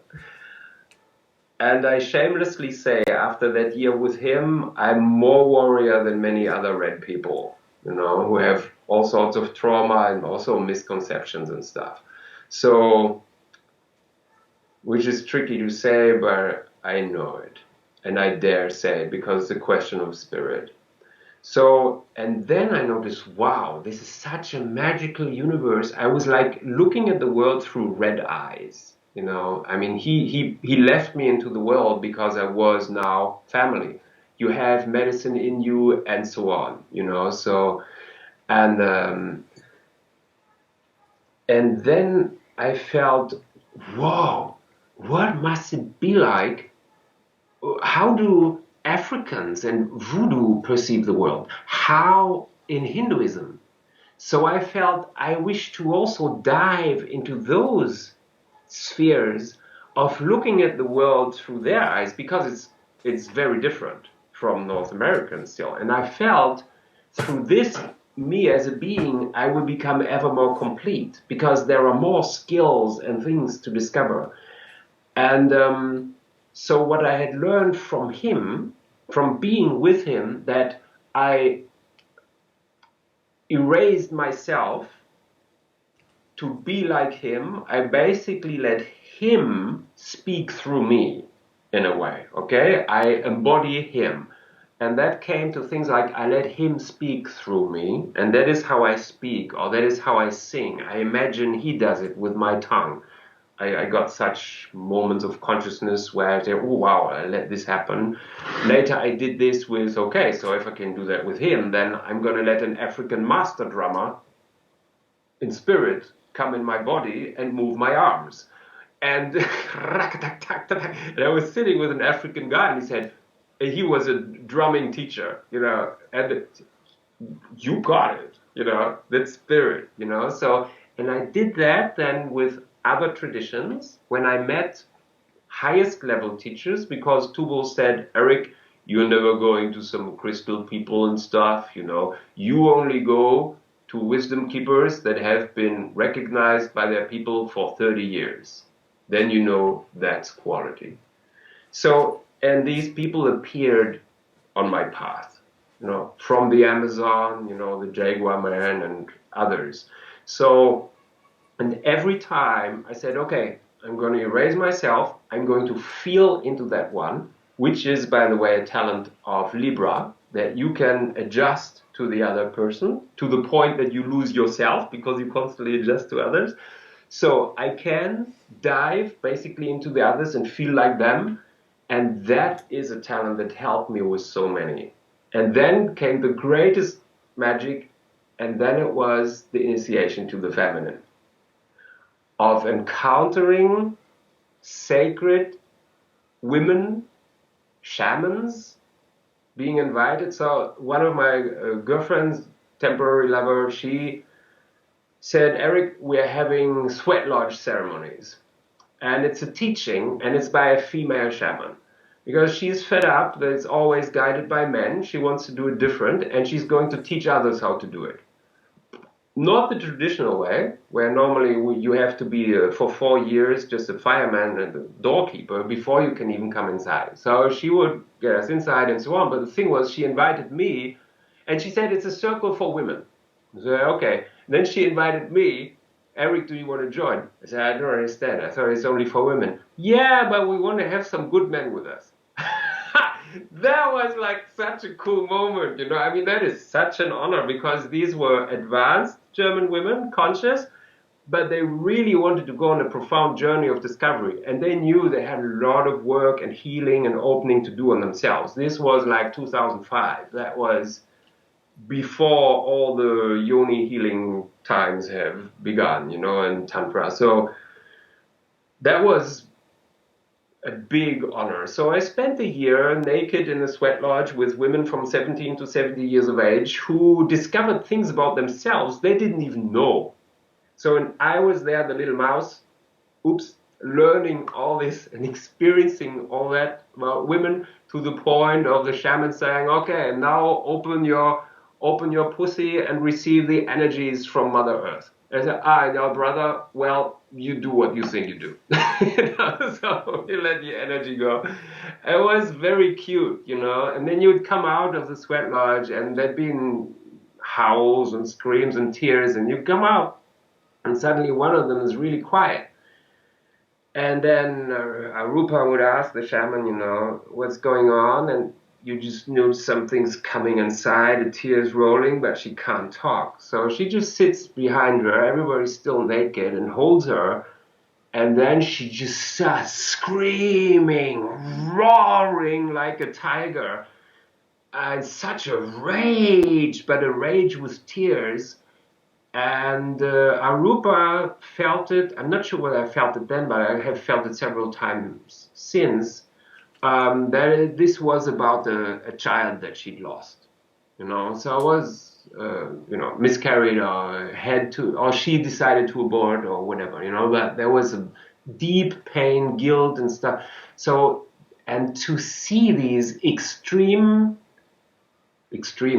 in super intense moments of soul, and how roaring and being loud and expressing it healed it, and it was like gone afterwards. That was very important experiences, because that's not from the experience of the Native American or the Buddhist or the Hindu, which is more masculine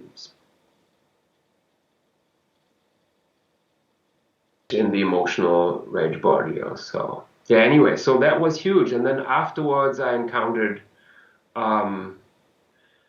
it's so funny because today I received prints, and I printed some photos of my grand love that I met later.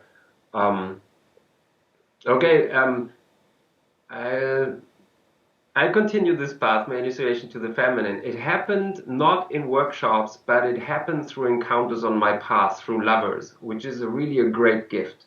So, because when you fall in love, you deal with stuff you wouldn't deal with people normally. So that means you are also willing to go over limits about yourself. That is very powerful. And at the same time, your companion on this journey is rather gentle with you because she also loves you. So then there was one I fell in love with. And then it went apart, and she went back to the guy before. And then I had a dream, and it was so intense. And then I felt, no, she was like my soulmate. I had to be with her, Unconditional love, waiting until the other guy would be gone. But for 3 weeks, every day, I would cry for 5 hours before I could get out of bed. So, as you know, this is not a common experience for a man or anyone, but it's definitely some huge initiation that was happening as a spiritual experience in my emotional body and in the heart. So there were so many things probably flowing out that had nothing to do with this specific experience, but something exploded, and I knew, my intuition said me, I don't know what's going on, but it's awesome, So, and when my son saw me crying, I said, it's cool. I don't know what's going on, but it's cool, Or when I was throwing up, then I said, no, I'm healing. It's great. It's like in the peyote ceremony. Something bad's coming out and I feel great afterwards. So there was some intense period. And then I just encountered another person, also super magical. And I was 37, and she seemed like 27, and she was just 19. But also other people thought she was 27. So a really mature, super sexy being, totally in this, it's somewhere in the literature, or the wild woman. The wild woman is like the ones super wild, in her 20s, sexual, open, adventurous, unconditional, and this is an extreme mirror or companion or experience for men to be in that presence, because it constantly pulls you there magnetically. You want to have her, you can't. You meet her, it's total bliss, things explode in you. So that kind of person. And we felt attracted to another. We thought, well, this is strange, but all the other things didn't turn out well in love, so maybe it's this. you know. So we rode a while together and she was so sensual that since she was a little child, she could close her eyes and she could feel the electric sockets in the room. And she had lots of rashes and neurodermitis and stuff. She was so super sensitive, and she could tell, like in a mall. We were in a mall. She closed her eyes. She said, "Go somewhere. I'm going to point where you are." 12 meters, that direction. You know, I didn't know such beings exist on the planet. So, but this also meant that in her physique and in sensuality, sexuality, she lived on a different Venus planet than me, you know. I was an okay guy and lover. There have never been complaints or so, and there was lots of enjoyment, but that was a level I totally couldn't. It's not about complete, but I couldn't meet her there. So, and that was, so in Maya, I'm Blue Eagle, so I see the world, you know, with this vision eye, and I have an opposite. My opposite is Red Snake. And usually this opposite sign is your total nightmare because it's the opposite. You're not able to master that. And but you're meant to learn this in life. And she is red snake, but she was this red snake. And if you think about snake, a snake is only a naked body, totally feels the grass and the earth on the skin all the time. It's a total body person, totally in itself, survival, a reptile. It's not unconditional love like the eagle, you know, and the eagle who forgets his body, you know, because he's just up there and circling. So she's totally body conscious, super energetic, and the red snake is kundalini energy, sexuality, flint and tinder, and the rackle.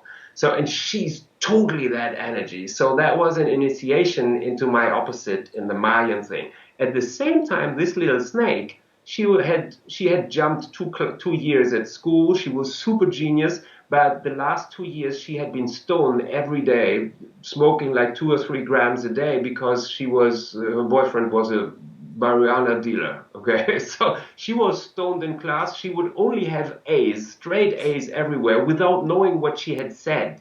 She told me, you know. So, but there's like higher things kind of talking through her. She's like a medium to, it's like crazy. I mean, it sounds crazy, but I can only refer to this sensuality with electric sockets. It's real, and the other senses too in her case. So, but so that means as a little snake in the grass, she had no clue what's going on in the world. And I sensed, like, you are a healer, man. You are so shamanically connected, and you got to come over here. So I got her out of her drug mark to yoga and acro yoga and massage. And from the first day, she like exploded, and everybody, oh my God, who's that? Because she was like born for that. So, and at the same time, she would be the most sexy and energetic person in the room, you know. And so acro yoga, massage, so it was always very close to dancing and tantra. So, and there were these Berlin tantra greats, you know, like a super earthly stallion guy, like the born sex male, you know, for the females in the room. You're like, no chance, you know, like the men have no chance when there's certain females. You can only, you know. So this was that guy. So she went into resonance with him because with him, she could explore her levels of sensuality. And he was very open about that, kind of, yeah, I open myself, whoever wants to. And so he had like a different woman in his bed every 2 days or 3 days. And it was always just be like 3 or 4 times. With her, it was more often because she was really special, but this was with the others. So I was suddenly in this free love, tantra, blah, blah scene in Berlin without really, I didn't want to become a student of that because I smelled something, my Native American smell. This is not totally pure, you know. So, but I observed it and I felt, okay, the river of life is throwing me here. Plus she was there. So I went on the journey. And then she left Berlin on a journey to North Africa. And I felt, there is this love thing. I can just not connect with her on that level, on the sensual. That means I want to learn it. I can become this African drummer. I know Krishna. I know all those. Now I'm going to become a sensual guy. So now started my journey of every day doing yoga, acro yoga, massage, and so on. Constantly always being super soft and nice and rosy. And in that time, I couldn't work on the computer. My body would do this. I had to give up all the work that I was doing already for years during that year. My body did not, my spirit did not want to do it. So I gave up. I understood, no, I give up to the flow. I trust, life worked out financially and whatever. So I'm going into this body work stuff. And then I met her 6 months later, and I had a great time. I was in love, I was fixed on her, so I didn't have any other relationships, and then in the end I kind of gave up on her, and then it happened that I had several lovers per week, and because I opened up all my spiritual skill of erasing myself, because now I had learned to be so sensual through these years since the sweat lodge. I adored so much all my beautiful sacred sisters in all their beauty and the joy and the dance and all this Shaktiness that they have, that is these magical talents of the feminine and the beauty and the clothes and the flowing and so many things. I totally adore all that. And I remember that I did that as a teenager already, in different forms. So, and that is a very tantric thing, to be in this adoration of the feminine, and like they are also of the masculine and so on. Anyway, so that was super beautiful, and I found, oh my God, this is what women are like normally, because they're all de-armoring themselves to be able to feel that again, because they closed it down in this brutish society.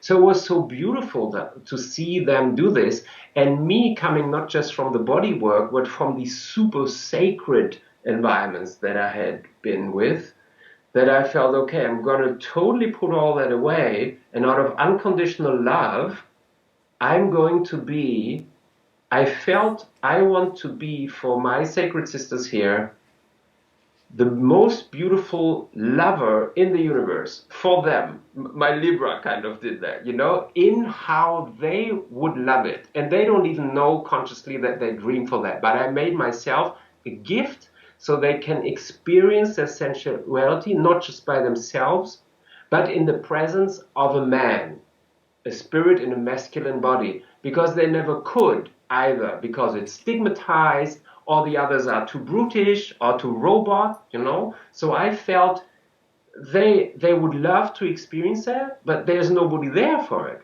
So it was basically like having a dance together, but nude, and just flowing and letting the spirit flow. It was very beautiful. I had learned that from my sensual girlfriend, to just, the body has all the wisdom. I didn't really know what I'm doing. It's just like I let the African drummer play. I observe my body, and it's a great sound. The body knows how to do it. So I knew where to touch, how to touch, what to do, with my whole body as a musical instrument, flowing into this rosy ocean with her and circling up into a heavenly experience. So that was very, very beautiful. And so that was very disconnected from, it was very selfless.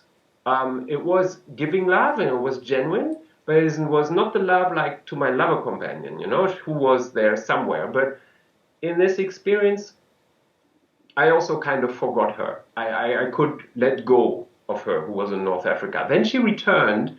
We met, hanging out at her parents' place in the garden, and then I was staying overnight there, and we were just sleeping in her bed, and I was totally fine with myself. And she said, oh, I would like to make love with you. It's like her feeling felt, oh, yummy presence next to me. So, and we didn't do it, and it was not necessary. And then she said, no, I don't like because my parents are next door and so on, you know. So it was just from life. It was the signal to me that I had climbed this mountain. And that was very beautiful for my heart and for my mind, you know, because it had been so important to me, someone I love so much, and I felt as a man who is non-sensual. And I think this is the biggest key or lock to harmonious gender companionships. That the males in general, sexuality, and they have no, I didn't even know before. If you would have told me the term sensuality, I don't know what you mean. I don't know what you mean. With all my awesomeness of being a warrior and all those teachings before, I was a great giver, a beautiful person, but I didn't know sensuality. It's like a different universe because I couldn't feel. So, and then in all these years, there was to feel my body cells, the soles of my feet, and all this. So I have the impression that I very much did this journey of just being a cardboard box to become an embodied human being who can feel myself and the blood running through my veins and the heartbeat, and to give up to the moment without a plan and not just go like also Tantra tells you. I mean, it helps the mental body understand what's going on, you know, so it calms down. You're not going for that climax of 5 seconds in the end and then the plateau bliss afterwards. That's so nice. Osho explains it, that that's what you guys seek, the plateau thing afterwards of just floating in bliss and forgetting your job and everything. And for that, you go there at night and you go to clubs and you pay her $30 for drinks, and then totally drunk, you have sex for 1.5 hours, you fall asleep, the morning you wake up, oh, and it's all awkward. So just for those 10 seconds. So how about, so typical 1970s Osho talk. So how about you learn how to achieve that state by yourself without smoky clubs, without all the stairs the next day, without $50. You do it themselves, without even a woman or a man and other. Become sovereign, because it's a feeling, and that feeling is inside of you. The other is just an outside companion that helps you trigger some sexual energy that then translates in your body and somehow gets you into that feeling. So how about you learn to activate that energy yourself, you know, with dynamic meditation for an hour and all these things. So yeah, so I learned to cherish the bliss in every single moment. Like he says, you learn to keep that state, and then it's not just open through seeing the most beautiful woman or being in sensual union with her, but by seeing a shimmer of sunlight, by seeing a drop of dew, by seeing a petal of the rose, because this whole sacred universe is paradise, and it's in every little thing. Is this blissful paradise feeling, and it can put you into this state of, I don't know whether it's nirvana, but just like this plateau after an orgasm bliss, if you pay attention. And that reminds me when it's said, and or women say that, oh, you touch my ear here and it makes her an orgasm. You know, all that women enjoy.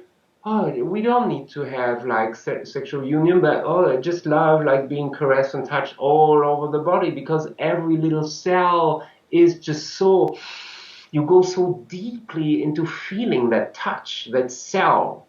And that is so blissful. It is like 1,000,000 times more rich than just this normal robust cell stimulation in 20 centimeter thing, you know. And to be mundane, how did you put food on the table during all these years of exploration? Uncle Tubal said, "Great Spirit will always give you what you need. You will never go hungry in Germany." So there were other people there that had normal jobs. They did these things, you know. So for me, it was always a mix between doing little jobs on Saturdays, selling organic bread on the market for an organic bread bakery, um, or sometimes giving a workshop, like a week-long student campus for international student companies and teenagers, plus doing the video documentation. And after 1 week, I would have $9,000. And with $9,000 in Berlin, I can hang out for 6 months because you have rent, and rent was like 350 euros, $350 for a 40 square meter apartment, which is totally enough. It's just because now Berlin has become more expensive, but it used to be really cheap, and you don't need money, you don't care. You live in these funky old houses like you also have in the US, and with high ceilings and wooden stuff. And yeah, and the city is just lovely. Everything is cheap, kind of, you know. So didn't need much money. At the time, we didn't even, there was no compulsory health insurance. So now it's compulsory. So it's 200 euros more.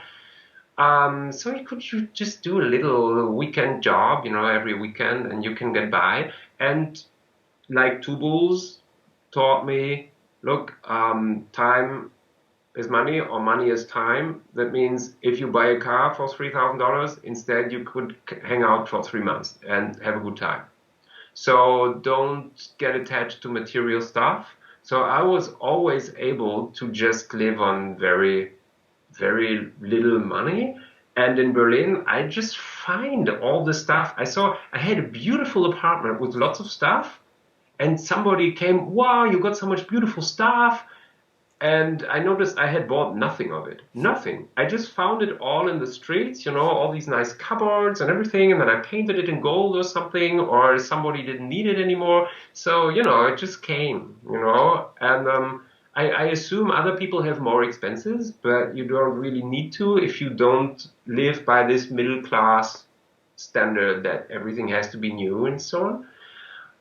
Yeah, but it was not rubbishy, you know. So I think that's really important, you know. When it's trashy, like occupied houses, that's disgusting, you know. So I didn't live in rubbish. I just know how to not spend a lot of money. So that made it easy, and there were periods of being on welfare. But welfare in Germany is like really easy going. It's not as horrible as in the US, you know.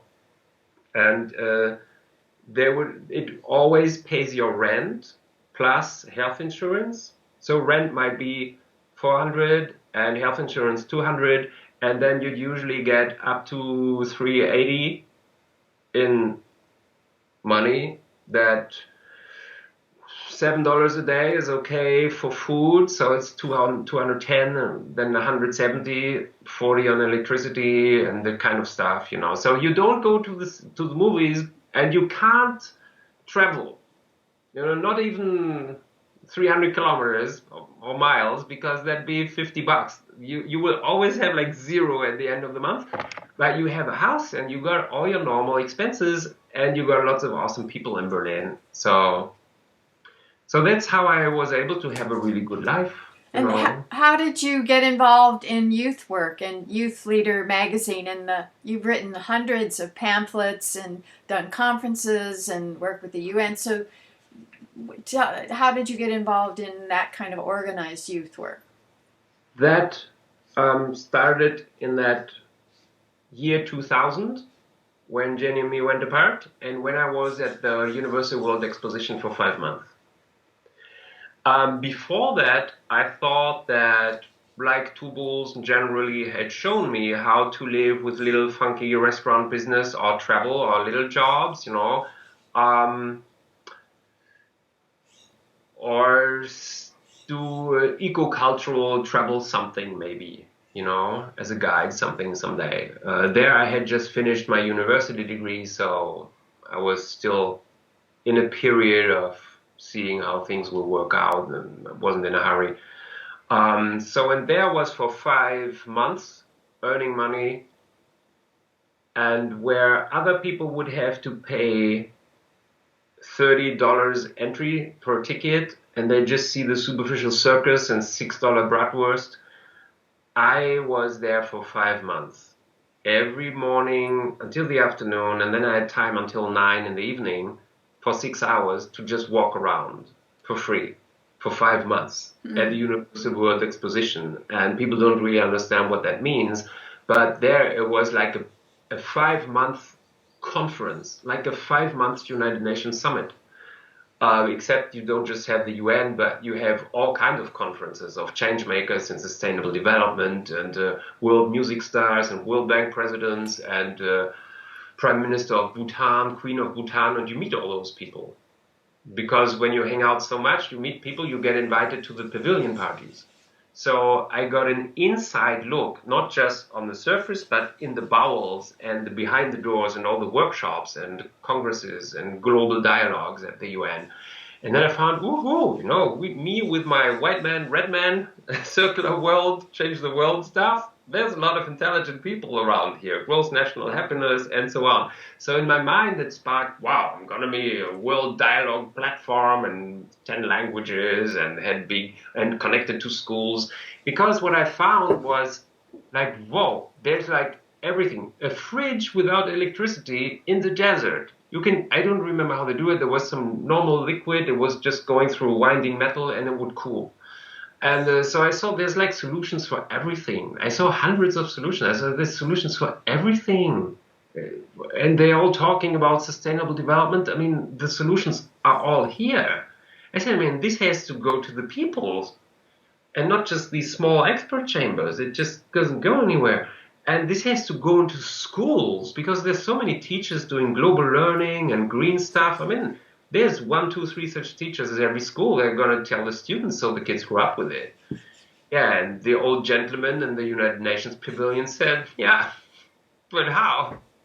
They've seen this for 30 years and they don't know how. And there was this newspaper, Positive News, from the UK. Since 1992, Shauna and Jane Taylor, I think, women, glorious females.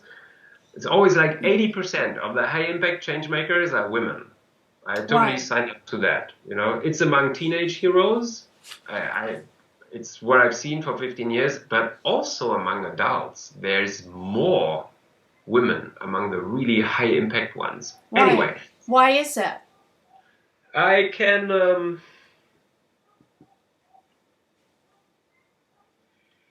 theorize a little about that. But anyway, to finish the thought, so I thought that this is it. Like teachers use normal newspapers on current political stuff with their 15-year-olds. So I said we need a positive newspaper. And it's just going to be about lots of solutions and interviews with change makers and role models, and that's going to be the most awesome stuff. And I felt if you have a newspaper like for 15 pages and you just see 60 articles of solutions, not one that's isolated, lost once a month in the Washington Post and the rest is bullshit, and then you forget it and it's suffocated and forgotten. But if you see 60 and the next month again, and the next month again, and you post all that stuff on your wall, you see, hey, if I copy-paste these 180 solutions to my city, it's Paradise City right away. And there's more editions coming, so the whole year you get like 1,000 solutions, and then there's next year. Ashoka alone, they have 3,000 social entrepreneurs, and it's not for every country, but easy for every city you can harvest the 300 high-impact solutions. And the people don't know. It's still today. So that's why I decided I'm going to do a positive news magazine and for schools on the planet. And it's going to be in all the languages needed for all schools on the planet, which is 14 languages. And I'm going to do it like Wikipedia with online volunteers. And then I registered, I did the project. I met someone who had a charitable organization. He said, yeah, cool, man, become part of our organization. You can do projects. So Youth Leader had a different name, Positive News, Youth Views. And because it was kind of PNIF, it was kind of funky, a bit like Google, kind of a stupid name at the time. And then we signed up with the United Nations Online Volunteers, which is like UN volunteers, but people who can't travel but would like to work from home, translate for free or write. And that is where I had 11,000 applications. Wow. From 70 countries to write in 14 languages. And I later found, so we scored 2 United Nations Online Volunteering Awards in 2010 and 2012. It's like the big thing. And then we were listed as a best practice in the United Nations Volunteers Annual Report 2010, which had a sections about online volunteering, which was still new at the time, because if you think 2005, 2010, that's almost before YouTube. Internet was really slow. There was like WordPress, YouTube only began. So that was hard at the time to do that work. Anyway, so I found that the UN back then, they had only like 10,000 online volunteers per year. And over the United Nations Decade of Education for Sustainable Development, for 10 years, I drew 11,000. So per year, more than 1,000. And they only had 10,000 per year.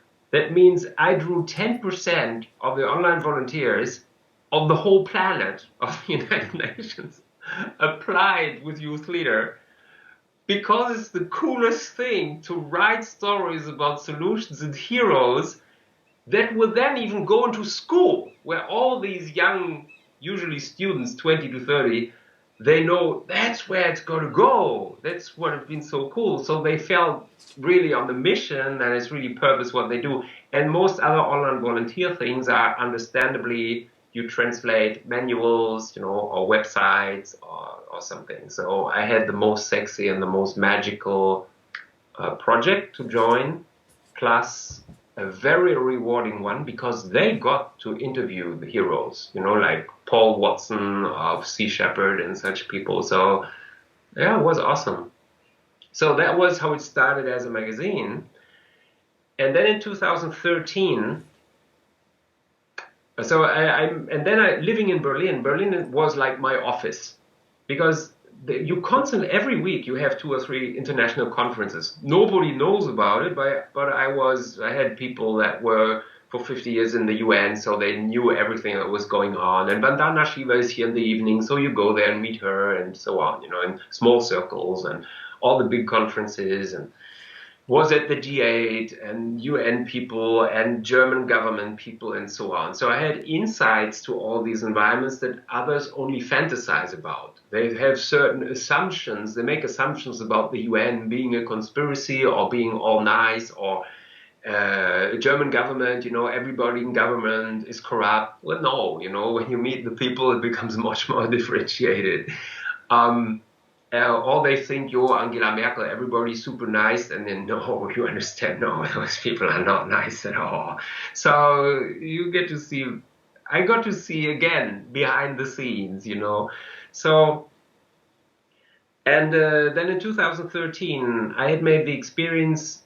We have this wonderful online magazine, and the things are available as PDF for download, so teachers would print it for free on school printers, which is like cheap.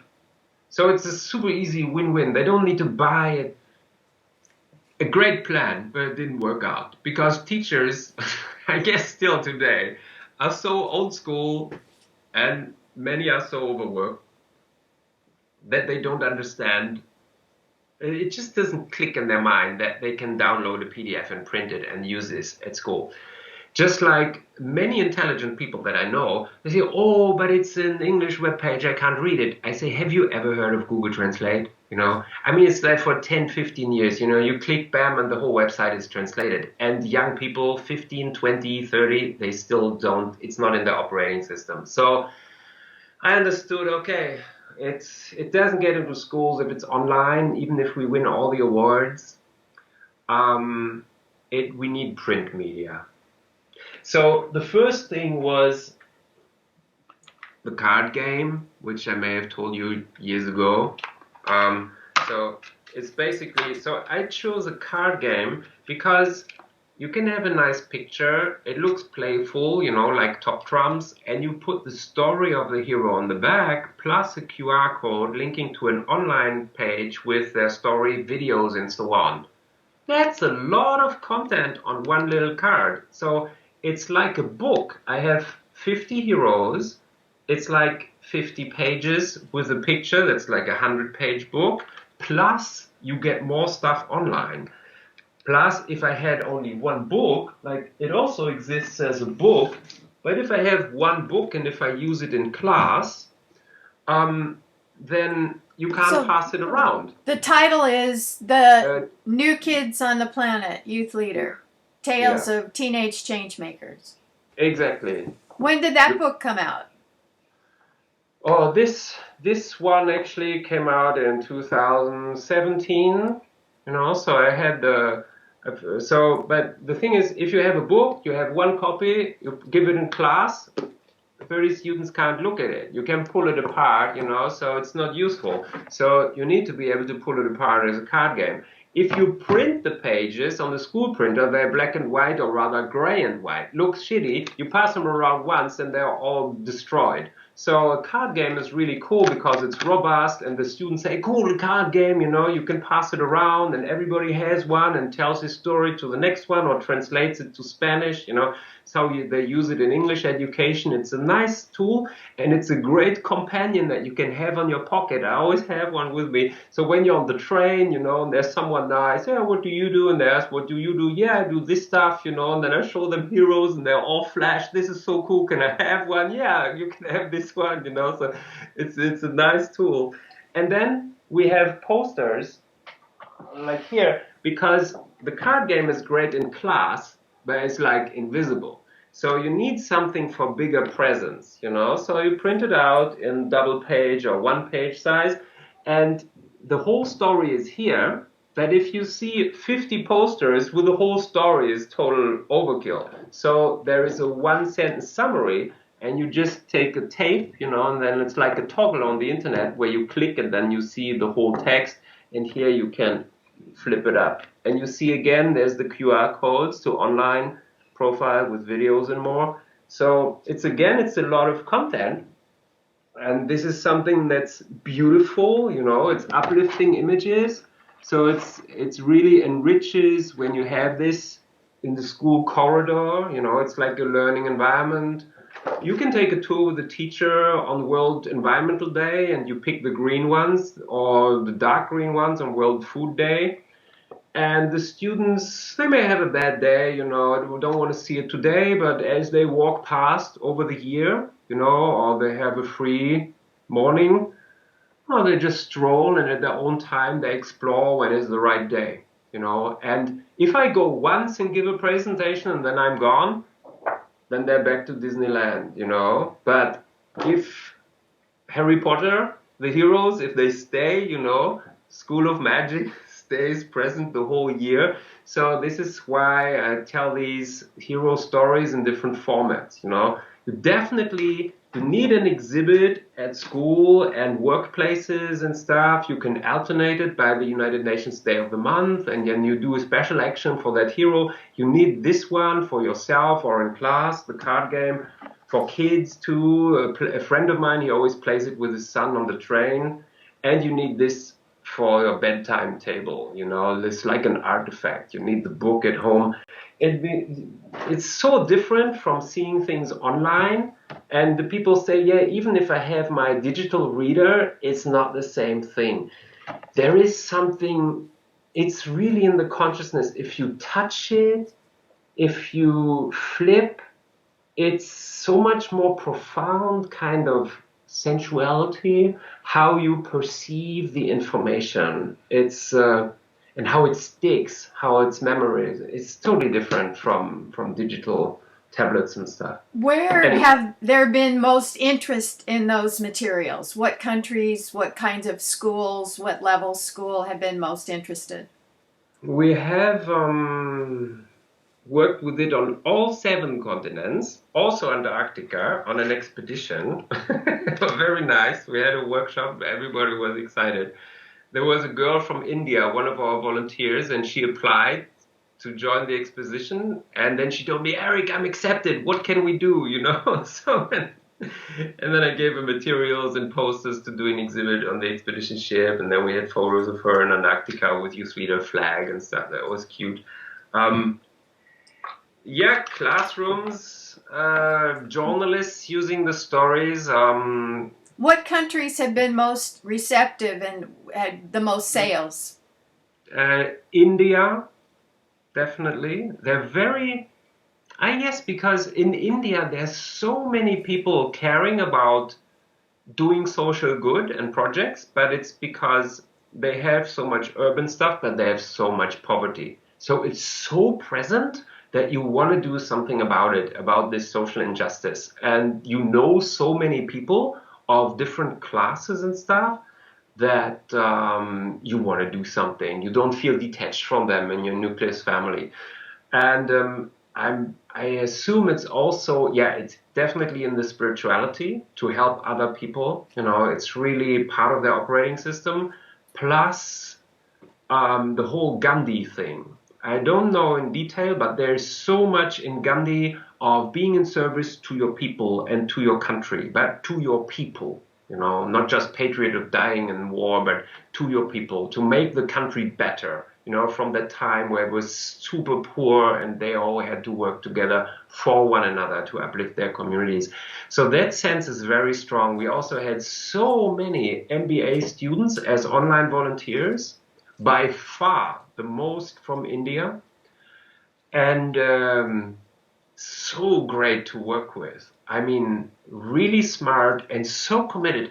And I don't know when they did that work of writing and translating, because in India it's like hardcore university. You have to learn so much. They got to study so much.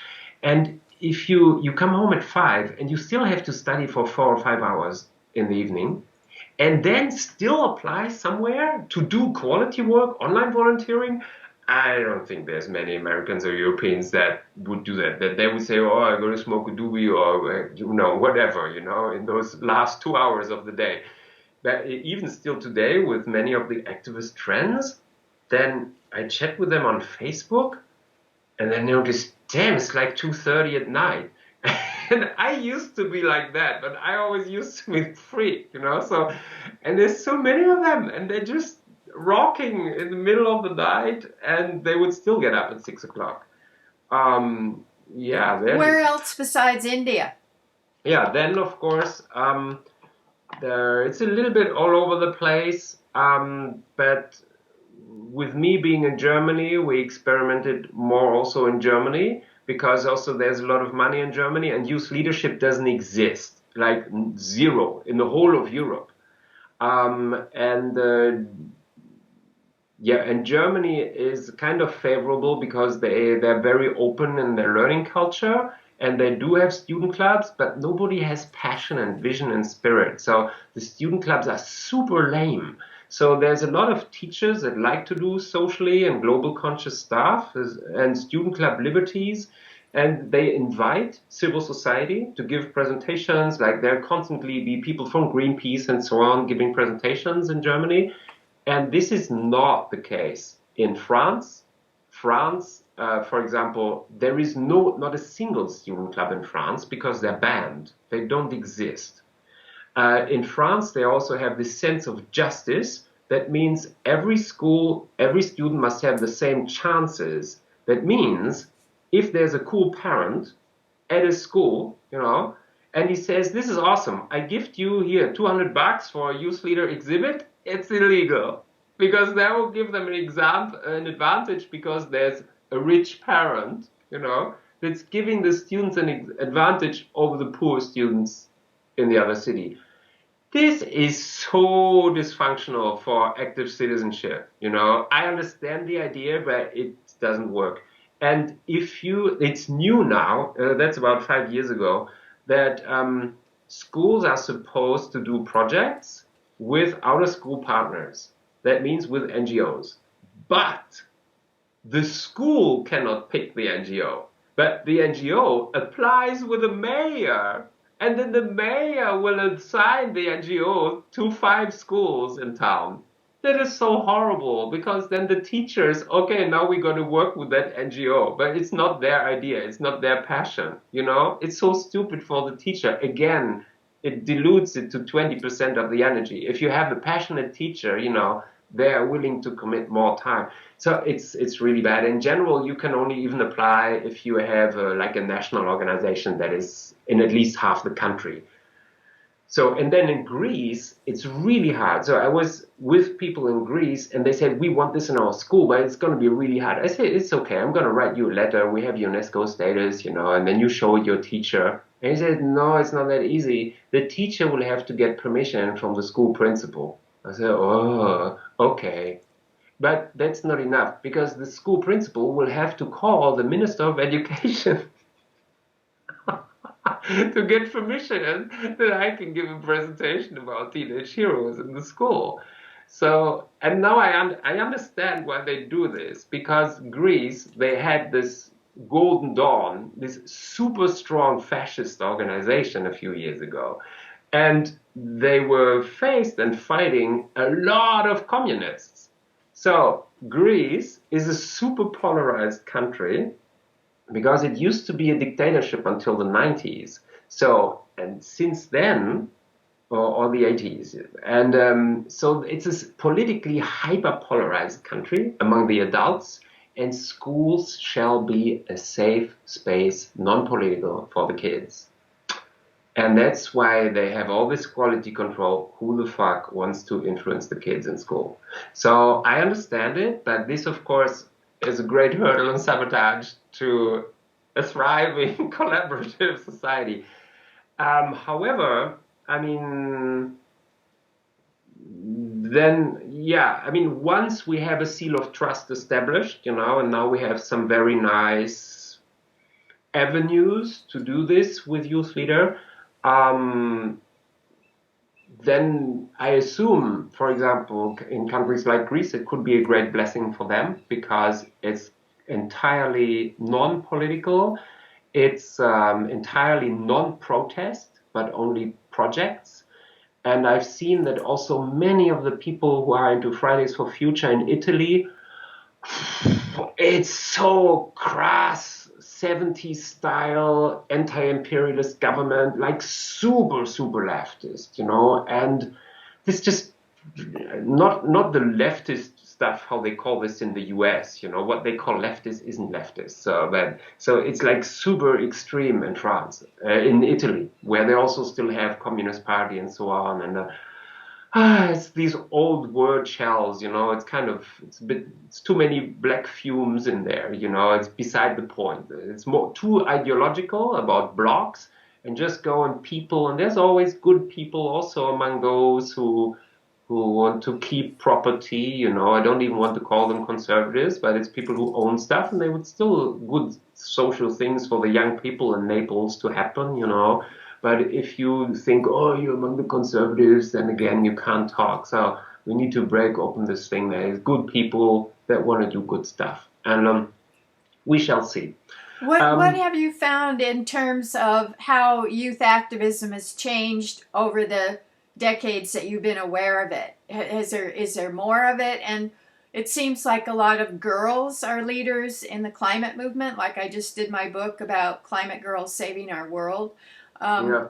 What changes and what about the role of boys and girls? I can say something about it, but to properly speak about it without being in terrible tension, I need to run to the loo for just a few seconds and then I'll be back, okay?